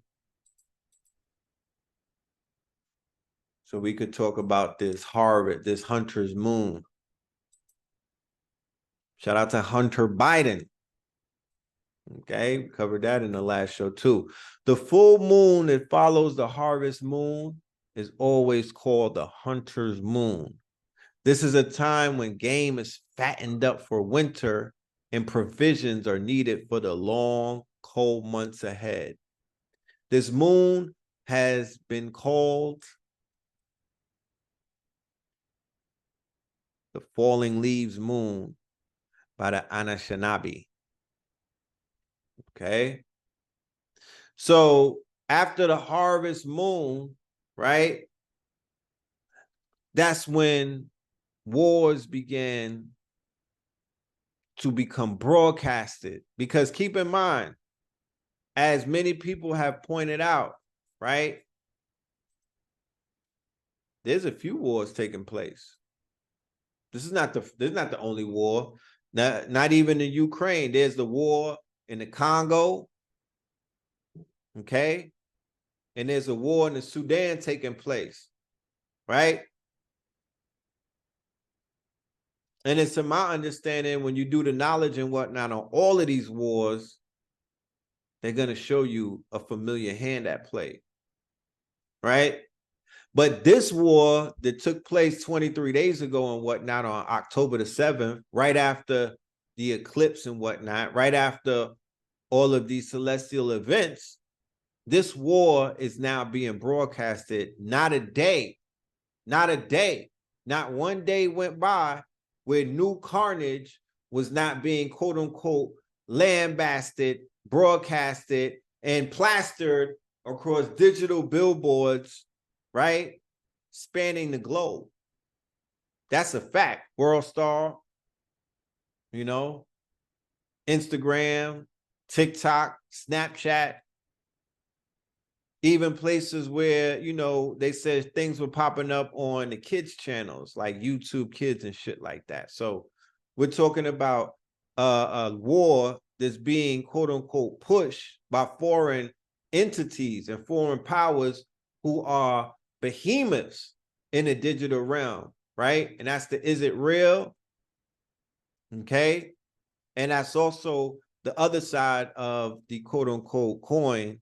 The Palestinian, Hezbollah, Iran, and all of those other people, they run real big campaigns in the digital realm. So there's an information war going on. There's a propaganda war going on. There's a cultural war taking place. There's a spiritual war taking place. There's a religious war and rumors of a nuclear. There's a lot of things taking place. And all of that energy was being harvested after the harvest moon. Now we're in the hunter's moon, moving into a quote unquote reality, or I would say a quote unquote state of mind where people are waking up with war on their mind as a collective, not individually, but as a collective. People are waking up with the uncertainties about what level of war that they'll be exposed to, or what notch, or what quote unquote height war is going to turn up to, or what level war will be turned up to today, right? So this is why you're seeing a lot of people on edge. This is why you're seeing a lot of people real jumpy and whatnot. And this is why, you know, the quote unquote, the state of mind, you know what I mean, of your environment will even become affected, you know, even when we're seeing these shootings take place, like the shooting that happened over in Maine, right? Where the gun instructor, right, who was in a mental hospital weeks or months before, who was underneath the quote unquote radar of law enforcement, somehow managed to slip by the cracks and go on a mass shooting campaign. It's the same story as the Buffalo shooter. It's the same story as the last shooter. Keep that in mind. All of these quote unquote similarities. It can't be a coincidence. You were in a mental institution. You were talking about hearing voices in your head and whatnot. Then you went ahead and you let those voices in your head push you to a ledge where you started going out on a killing spree. So you got the Jacksonville shooter, you have the Buffalo shooter, and then you have this new shooter and whatnot. It's in Maine. Same song all around the world, and they all lone wolves with none of them ever have any connections to anyone whatsoever on the internet. They weren't following anyone. They wasn't watching no one's videos. There's no quote unquote data set to show any type of similarities between this new shooter and the 500 mass shooters, because there's been 500 mass shootings this year in America, USA, 500 mass shootings. And we're not even over yet. We're just in the fourth. We're not even finished. 500 plus. Okay. The ones that we hear about that are being broadcast and what, those are the ones that get airtime. You know what I mean? It's days where they just gloss over shit. 500, y'all. So who you know, what group of researchers, what agency was birthed after the age of in the last year and whatnot with the rise of AI? what agencies are being birthed where new fact checkers and new quote unquote data miners could come together and start data mining and running through and really crunching some numbers and doing some data analytics, utilizing the chat GPT's data analytic function, open interpreter, right? Where you could start taking a lot of historical files, you know, all of these quote unquote facts, all of this data, this very hard to shift through with the human mind. Now you feed it to the AI and voila, magic, in a matter of seconds, you could communicate with spreadsheets, PDFs, you could communicate with any form of data, right? CSV files and whatnot. You could communicate Google Sheets, Microsoft Excel, PDFs, ebooks. Google can see, it could speak, and it could speak, it could hear, and it could talk. You know what I mean? All of these things. So we need to step the research up right now. I got AI sites where I got AI sites or tools for that matter, where you could go and get any type of research paper on any topic. You know what I mean? There's repositories like Blue was talking about. It's all about the repositories. That's why we turned Patreon into a repository. We didn't say a website, no, a repository of data, information that many different people from different walks of life could basically do shit with, not just sit around and be scared all day. You don't even want to fucking come outside. Some people don't even want to get out the bed. You so woke, they don't even want to roll out the bed because they have them in a state of perpetual fear and defeat. We don't talk like that. That's not our conversation. Get up, get out, and get something. You know what I mean? Pop out, my niggas. When you see me, I'm outside. I mean, we encourage you to hit the road and hit it running. You see us move around the grid, my nigga. We're not relegated to one area. We're not regional. We ain't set tripping about the East Coast. We're not stupid. Like are you dumb? We don't even talk like that. We're not stuck between no borders. We're global citizens. You feel me? Big steppers, global citizens, world travelers. Accepted, face card accepted every single place on the planet. When we pull up, they know who we are. I just saw a video on social media where a group of Moors were having dinner on a beach, foreign somewhere, but they were holding court, a nice collective of them. You know what I mean? Enjoying life and whatnot, living like true Moors, right? I know they got the whole passport bros movement and everything gets stuck with a label and whatnot, but there's brothers, there's Moors, definitely Moors following their roots and whatnot, and there's definitely expats, and there's definitely people who are known as travelers and whatnot. They moving around this planet because they have the permission to do such. So with the permission to do such, they just taking advantage of it. You know what I mean? That I encourage that. That's some bullshit, especially if you don't have little ones, and you know you don't, or if you do have little ones, you can make that even a learning experience where the little one will grow up and never forget that whole adventure that they go on and whatnot. But hell yeah, I'm co-signing that. We're in a global market. I want you to think global. I don't want you to think local no more. That shit is, that's a dub. It's a global affair. We are to step off on international flights and set up shop anywhere on the planet. They have the AI tools that can translate this video that I'm doing right now. I could run it through an app and translate it to 50 languages and just send it out. They don't need to read no subtitles. I'll be talking to them in their native tongue and whatnot. And it won't look like I'm lip syncing. They got that out.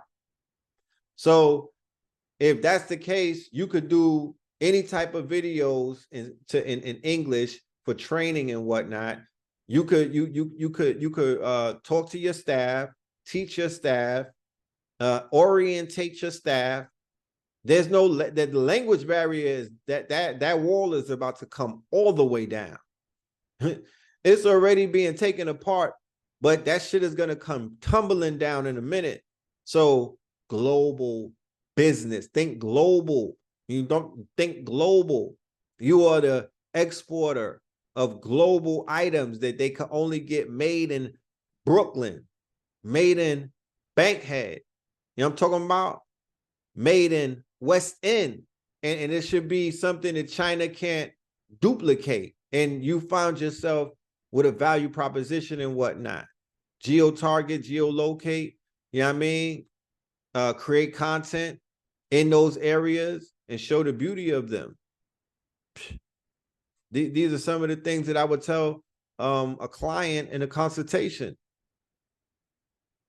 These are some of the things that I'm going to talk about when I pop up in Brooklyn on the 11th. All right, real quick. Let me give y'all that commercial before we even move forward. Let's talk about that real quick. I will be in Brooklyn, BK to be exact, Bed-Stuy, do or die. All right, one of my stomping grounds. And I will be at Nicholas. Okay, shout out to Nicholas. And I will be doing the future of conscious economics.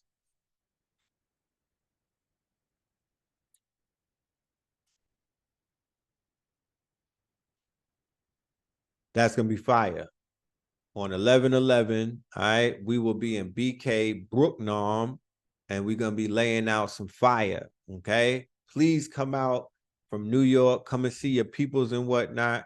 Come and celebrate with us. We can have merch in the building, music in the building, food in the building. Pull up the future of conscious economics. Yes, by the Restoration Building. By the Restoration Building. I'm going to be getting into all type of methods, all type of formulas, and all type of plays that you could basically do right now, especially if you live in New York with that high-ass rent. You know, some of the things that you could get into so you could offset some of that rent and you could get some income streams and you could get to a bag, because that's what it is, especially moving into the winter seasons. We gotta stack up our acorns. You feel me? We gotta, this is the harvest season. We gotta harvest our acorns. We gotta put our quote unquote coins in a motherfucking safe box, because we don't know about the uncertainties of what the long winter or the cold winter will bring. October 2023 eclipses usher major change and growth. Here's what they mean for your sign. Eclipses are incredibly powerful astrological occurrences that happen 4 times a year in seats of 2. These pinnacle moments catalyze what's destined to be in such a way that next steps are made blatantly clear, especially when you're in a period of doubt. Daily OM spoke with expert astrologers who define eclipses from astronomical and astrological standpoints and explains what makes this year's eclipses so different from the rest. Welcome to eclipse season, the biannual period where back-to-back eclipses sow their usual chaos. Keep in mind, this is one of the most chaotic times that we can remember as a people collectively on this planet and whatnot, where so many things were taking place in the realm of chaos, okay? So is it a coincidence that in the quote unquote, between the 2 markers of these eclipses, that we're witnessing what we're witnessing? As we trudge through the aftermath of 2 major retrogrades, Mercury and Venus, you might feel like there are no surprises left. Haven't we had enough? Nope. Due to their powerful nature, the October 2023 eclipses are bound to prove you wrong on that front. In fact, they're likely here to close the chapter of whatever was stirred up during the summer's dual retrogrades. Just ask an astrologer, and they'll likely say that eclipses are the most pivotal astrological moments of the year. Put simply, eclipses are just new and full moons. Solar eclipses happening during the new moon cycle, and like new moons, they are associated with new beginnings. Likewise, Lunar eclipses happen during the full moon cycle, but are associated with endings. What makes eclipses different from regular new and full moons are the shadows they cast due to their special alignment with both the earth and the sun. A lunar eclipse occurs when the sun aligns right behind the earth and casts a shadow onto the moon. A solar eclipse occurs when the opposite happens. Eclipses represent transformation. What do eclipses represent in astrology? Eclipses represent transformation. According to Ash, the shadow cast by lunar eclipses lifting at the end of the lunation symbolizes darkness being released in our life. For that reason, these lunations tend to guide us towards making incredibly sudden or shocking life changes. Think, deciding to move to a new state without any friends or suddenly quitting a lifelong career. It's a time that challenges you to let go of your needs for control, Ash says. And if you're holding on to things that are keeping you from reaching your full potential, eclipses come through to wipe the slate clean.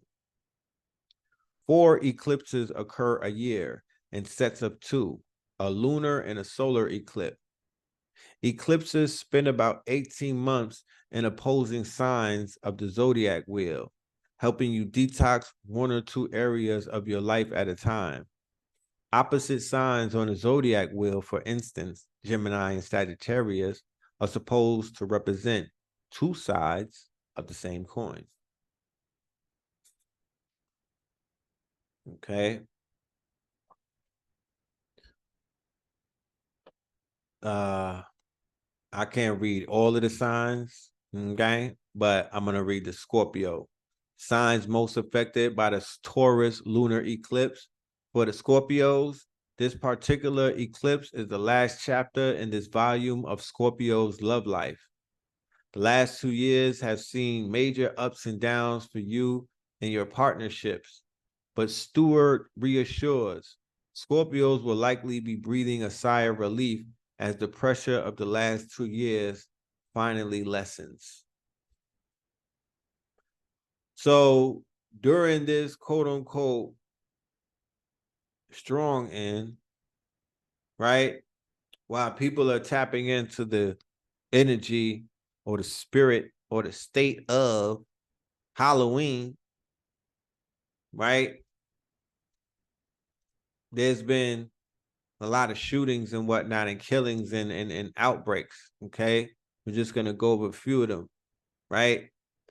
So that feast, that harvesting, okay, that has been taking place while people were being fed and fattened up on murder. Because that's what you've been seeing, right? Disguised as the right to defend, disguised as war. It's not a war. War has 2 equal sides. It's not a war. Okay? That's not a war that you're seeing. It's a very, very, very lopsided, quote unquote, scenario. That's not a war. So people are being feasted upon. The fact that it's being broadcasted, the fact that it's being quote unquote shown around the world, the fact that it's being put in front of you, the fact that the people that's doing this, they would not allow anyone else to do this, to program people and whatnot on their watch.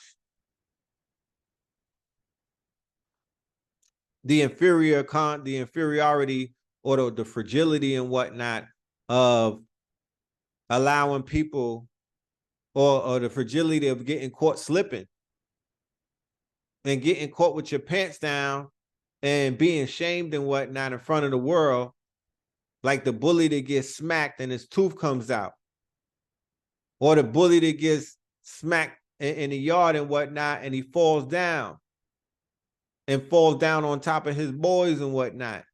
And then when he gets up, he goes crazy on everybody in the schoolyard, including the innocent children that had nothing to do with it.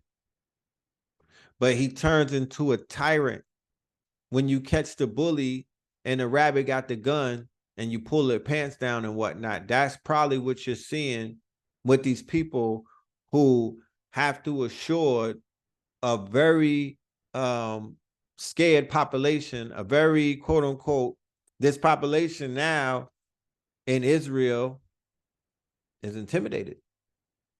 And they're living in some type of quote unquote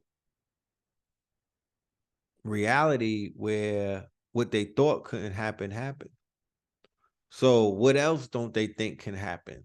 And when that day of reckoning comes where it does happen, and then what?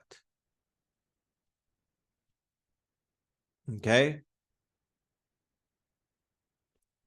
From a geopolitical perspective, right? A few things may have been accomplished in this ordeal where the people who decided to go against this Goliath said to themselves, when David said, I'm going to get crushed in the interim, but it will expose my enemy. It will expose my story, because the plight of the Palestinians, right? And it does pick up steam every other year with different, at different intervals and whatnot. People act like they cared and they forget about it and move on. And then when the next time it flares up years later, it's sort of a perpetual cycle. However, we do know that, we're in a new, we're in a new cycle. So you're going to see it on 10x. As it's going to get bigger and bigger as it goes. So this is the biggest that it's ever been, right? This is the biggest that we've ever seen it. And what we're talking about is the pushback, right? Or what they would call the controlled opposition. If one were to think, if one were to say, what if Soros is behind this too? You know what I mean? What if this is control? What if this is the new Black Lives Matter?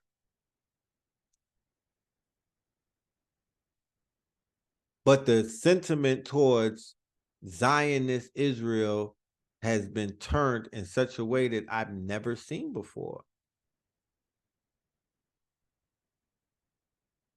You feel me? So their stocks took a hit on a global scale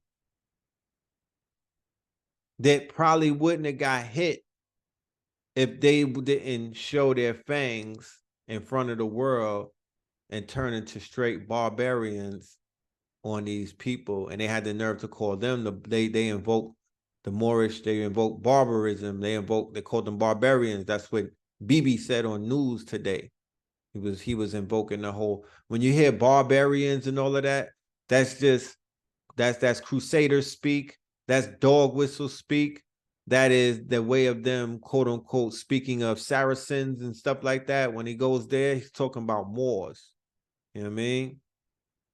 Keep in mind, this is where the Ottoman Empire was set up before the fall in World War I. So look at what's been going on in the hoods. 15 shot in Tampa, right? 2 killed and whatnot. 3 in Texarkana. Okay. These are all at Halloween parties and whatnot. We talked about the Kali Yuga energy, right? We spoke on the Kali Yuga energy and the fact that we saw it coming to this planet and whatnot and making its way when Scarlet was popping out and she was making a lot of controversy and people was trying to stunt and they wasn't understanding what she represented and whatnot. And they was so concerned with her looks, and talking about her, it was like she's too masculine. And I'm like, fam, she represents a fucking energy, bro. You know what I'm talking about? Like, it ain't just the Bronx either. It's a darker energy, right? So when you look around hip hop in its 50th year and whatnot, you know, this Kali Yuga energy is prevalent, right? This Kali Yuga energy is very prevalent and is living through the quote unquote Kali. It's living through Kali. It's living through Sekhmets. It's living through Lilith. It's showing up in these women, whatever their names are, doesn't matter. It's the spirit, because it's not just whole spirit. It's deeper than that, than what you're seeing and whatnot in hip hop right now. It's not just what people may dismiss as the Lilith spirit or the Mary Magdalene type, the whole spirit. No, there's some Kali Yuga shit going on. You know what I'm talking about? Like, some of these shorties is involved in some real dark shit, some other shit. They're into some, when I say some other shit, y'all know, y'all might not know, some other shit. The Kali Yuga, known as the Age of Kali, is a concept in Hindu cosmology. It refers to the last of the 4 stages or yugas that the world goes through as part of the cycles of the yugas described in the Indian scriptures. The 4 yugas are Satya Yuga, the age of truth, Treta Yuga, Japara Yuga, right? And then Kali Yuga, the age of what? Darkness and ignorance. The Kali Yuga is considered the darkest and most degenerate age, characterized by strife, discord, quarrel, and contention. The duration of the Kali Yuga is subject to various interpretations, and different texts provide different lengths. The most common interpretation is that the Kali Yuga lasts 432,000 years. Hold on a minute.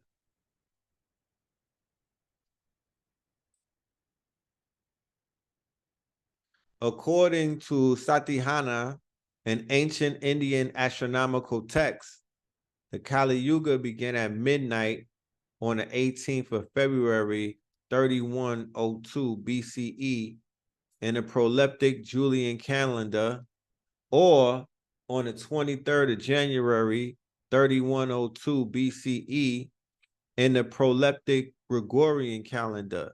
This is also considered the time when Lord Krishna left the world. We are currently believed to be living in the Kali Yuga. The end of the Kali Yuga is associated with the return of Lord Vishnu and his last avatar, Kalki, who is expected to establish righteousness and harmony, marking the start of a new cycle of yugas with the Satya Yuga. It is important to note that these interpretations, so we living in the age of sexy red, nigga. Skew. What's that shit? Yeah, and skew, nigga. We living in the age of this is New York with the girl rappers out of New York, not just Scarlett. It's a few of them. Lola Brooks, Shorty. There's a chubby chick. There's a few of them going crazy. But they not talking about nothing. They talking about some straight Kali Yuga shit. According to various Hindu scriptures, there are several signs and characteristics that are said to indicate the end of the Kali Yuga, right? However, interpretations can vary greatly. Some of the commonly cited signs include degradation of human values. People are expected to become more selfish, materialistic, and dishonest. Righteousness and virtuous behavior may decline, and falsehood and corruption may become commonplace. Social unrest and violence. There may be an increase in conflicts, wars, and social unrest. Law and order may break down, leading to widespread violence and injustice. Degradation of the environment. The natural world may become degraded and polluted. There may be unusual climatic changes and natural disasters. They don't sound like climate change. Breakdown of societal rules and structures. Traditional social structures and institutions may break down. The family unit may become less important, and people may move away from religious and spiritual practices. Increased suffering and disease. There may be an increase in mental and physical disease and suffering. Lifespans may decrease and health problems may increase. Appearance of the Kalki. The end of the Kali Yuga is also associated with the appearance of Kalki, the 10th and final avatar of Vishnu, who is expected to bring an end to the Kali Yuga and to usher in a new cycle of yugas with the Satya Yuga. Right? So if the signs are evident that we're in these times and whatnot, by the behaviors of the artists, there's men that I could put up there, right? But it hit differently. You understand what I'm saying? We already know what they going through. We already know where they at. Who saw Kodak Black on Drink Champs this weekend? Right? So you mean to tell me, right? You mean to tell me that there's no there's no meter, there's no metrics to determine if somebody is possessed in media no more? Like, I know possession when I see it. That wasn't just drugs and whatnot. It wasn't just drugs that he's on. He got demons in him, bro. I know possession when I see it. You know what I mean? Whatever drug that's out there that's opening up people's aura for walk-ins to get possessed, that's the drug that he took. And Nori and them are enablers, and they some of the worst in media right now. No disrespect to the Walla and whatnot, but they are some of the worst. They got Carisha looking better than them. How about that? Because Carisha wouldn't have sat through that shit and allowed the dysfunction to look like it's functional. That was dangerous for them to even upload that. They weren't supposed to pollute. Once again, we in the Kali Yuga, and the pollution, they're harvesting your energy. They're harvesting. They would not let Liar Cohen or any of those people get on TV under possession. The niggas under possession, whoever he got beef with from Haiti, whoever went to Haiti, they went and put some work on that boy. That's all I gotta say. That's just my humble opinion. Allegedly, let me say that so they don't send the you know. That's what my spirit told me. That was a sad moment in hip hop. Yeah, he's standing up the whole interview. It was horrible to watch. Then they had another nigga interviewing. They didn't have, they had a Haitian dude. But why? This is a brand. You don't allow other niggas to interview other people. But he didn't look healthy. So my whole thing is, are y'all just interviewing anybody? Should there be a barometer to how artists have to be in a mental state and a physical state before you put them on camera? That should be a question moving forward, because you just can't get up there looking like anything, bro. You can't just have that shit going down, bro.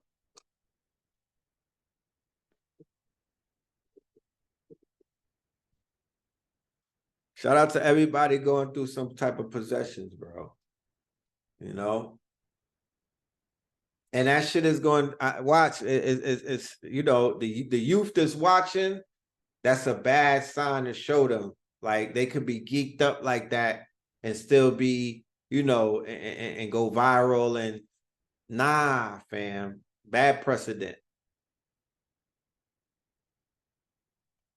If he don't clean up soon, you already know what's gonna happen. Cause he got ops. He got big, he got strong ops. You know? It's just a matter of time. They out there doing, the Florida boys is going crazy. You know? Them Florida boys be going crazy. But man, the harvest, you know, the harvest. We didn't even realize we were being harvested. You understand? For our energy, for our chi, for our mind's power, for our brain food, for our battery, for our energy. That's what the matrix does. It feeds off of the Godhead, right? Of the people. Yah, oh, yea, an apology. He tried to get you ready. He tried to prepare you. For those of us who didn't turn on him, we got prepared and whatnot. We went and did our research. We didn't take it personal. We didn't say, oh, we didn't get on some fanboy shit and just take his word for it. We went and did our research. Went and read some books. You saw a blue pill in a bookstore, right? We went and read some books. We didn't just go on Google and whatnot. Because how you gonna go? That's like investigating yourself.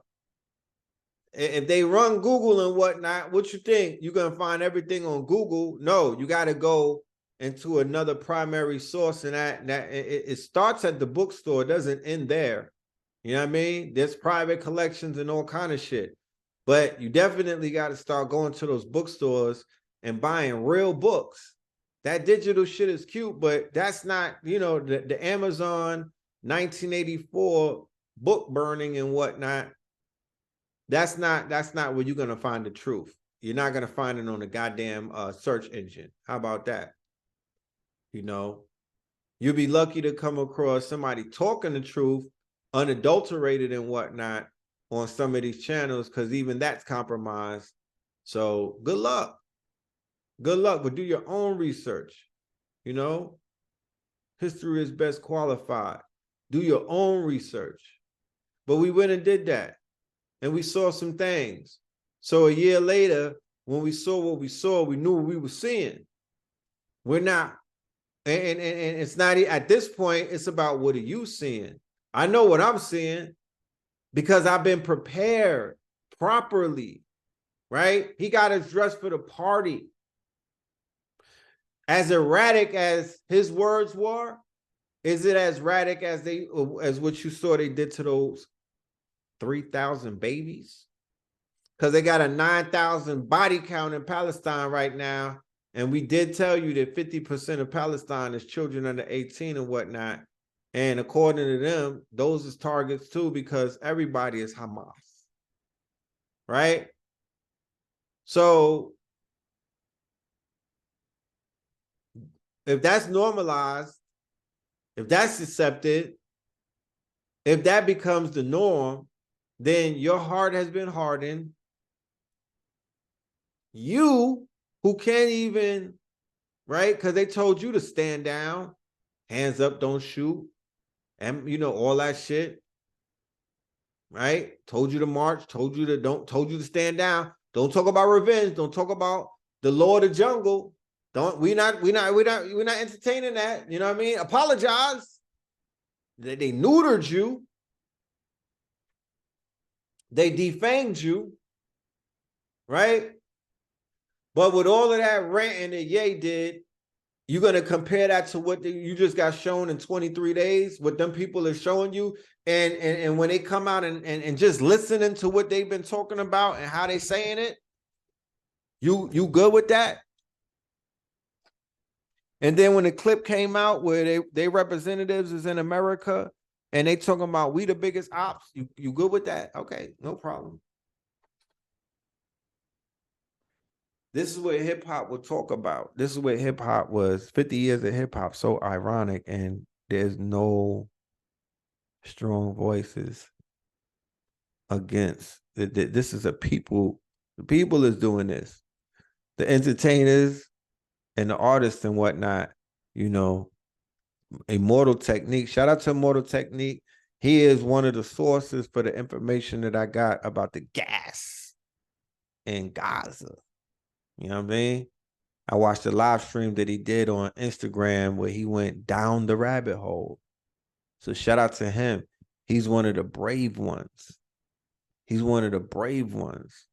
You feel me? Saying something. Fuck posting shit. That's respectable. But you could go live, your voice and whatnot. You could teach. It's the duty of teachers now. So the teachers need to stand up, and the people who are not teaching need to, you know, humble themselves and just either get out of the way or let the teachers teach. Set the table for the teachers. Get them dressed for the party, right? And let them shine. You know what I mean? Because this is a time to learn. This is not a time to earn. It's the duty of the teachers to teach the people. So we won't be dumb, deaf, and blind, and we will be well-versed and whatnot about what we say in the public, in the eyes of the world, on stages and whatnot. We have to know what we have to make a concerted effort to express ourselves in a way that makes sense. And it's not ingenuous. But we also have the duty to teach our people, the populace of our people, the facts as they stand without being biased and whatnot. They deserve that. The rest of the world is being educated. Don't think that Japanese parents aren't teaching their children and their people about geopolitics and what the fuck is going on and what is and what's not and what's propaganda, and showing them, well, this is a learning moment. You see that? That's propaganda. This is how propaganda weaponizes people. You see that little young boy that got killed by the 60-year-old landlord? Well, that's what propaganda does. It radicalizes strangers from thousands of miles away sometimes, to basically, when it lies to them and it infuriates them, you know, a lie could start a war because it's such a falsehood. It's so egregious. It's such a demonic, quote unquote, undercut that it could shift the fucking plates of something and cause a disruption. That's how much a lie can throw the truth off. Right? Same thing though for the truth on a lie. You could throw a fucking truth like a grenade on a lie and blow that whole shit up if you hit it right. So we're in a war, once again, of words. We're in a war of ideas and concepts. We're in a war of, quote unquote, historical proportions. It's a spiritual war on higher principalities.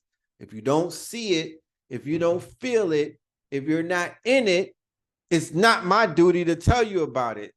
Just forget what I just said. It's not for you. But those that know. You know what I mean? So moving forward, we're going to continue to build on these things. You may see us before Third Eye Thursdays pop back out and do something.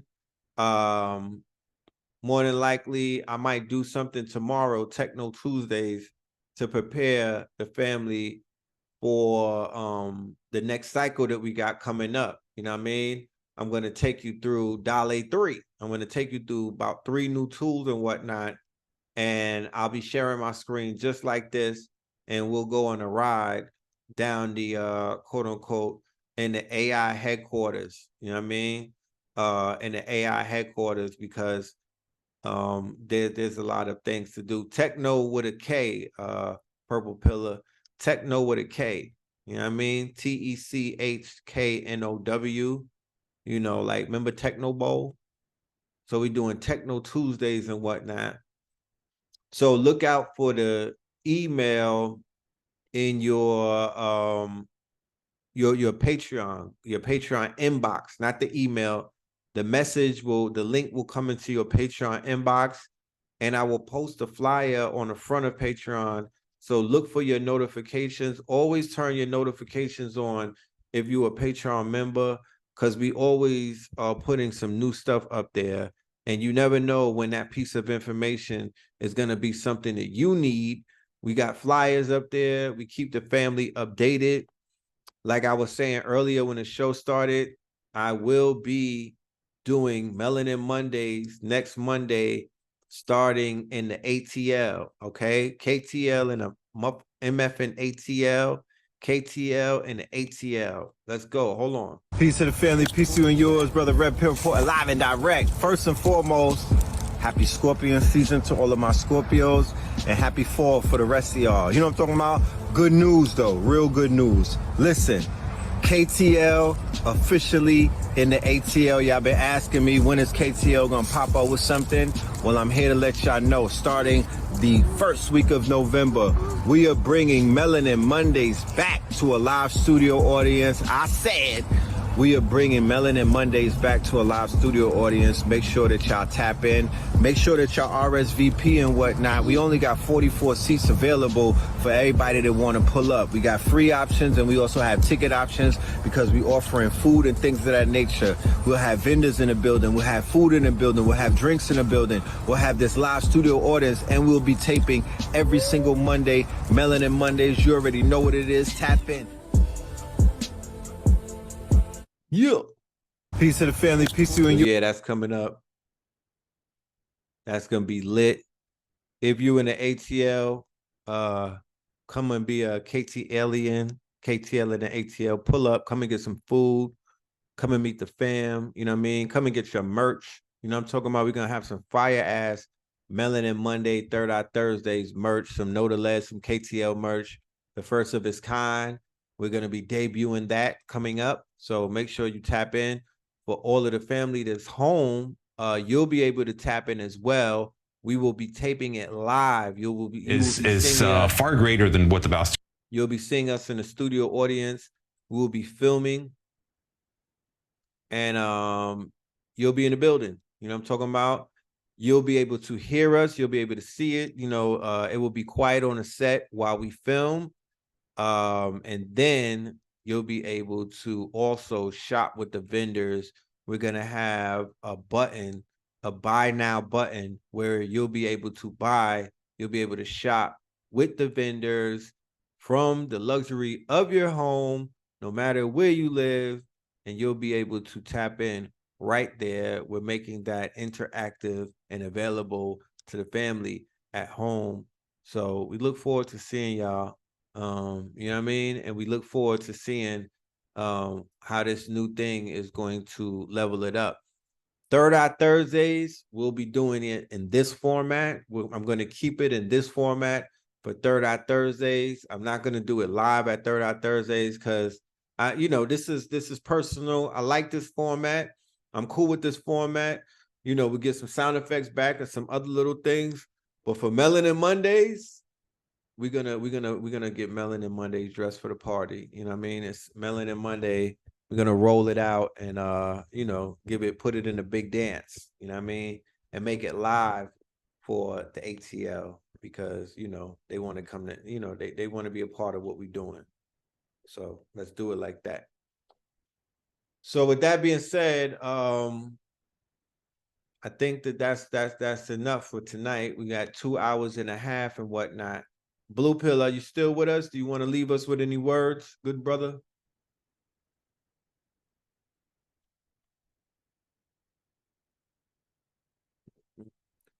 Well, Blue Pill made the announcement that he will be pulling up for the next 4-week cycle on Know the Ledge because the people voted him in. And I will also be there for the next 4 weeks. I will be putting the flyer out either tomorrow or the next day. You'll see the whole 4-week curriculum, okay? The itinerary, it'll be laid out so you know what you have coming up and whatnot. And we're going to buy this one. We're going to have fun because we got away from the preliminaries. Now it's time to cook. You know what I'm talking about? Now it's time to eat. So all of my Rainbow Opal members, going all the way up to my Citrine members, get ready because we about to we about to turn this, we about to turn up. We about to get busy in KTL University. So with that being said, love and light to the family. Peace. Look out for those notifications. Like I said, we're gonna pop up on y'all. Love and light. Oh yeah, 1111 in Brooklyn at Nicholas. I'm going to have the link for that in my IG, and I'm also gonna have the link for that on Patreon. You'll be able to click on that too. Look out for that as well. They're gonna have a live stream available for 1111 Conscious Economics. Conscious Economics 2024. Conscious Economics 2024 in Brooklyn, New York at Nicholas on 1111. Love and light, family. Peace.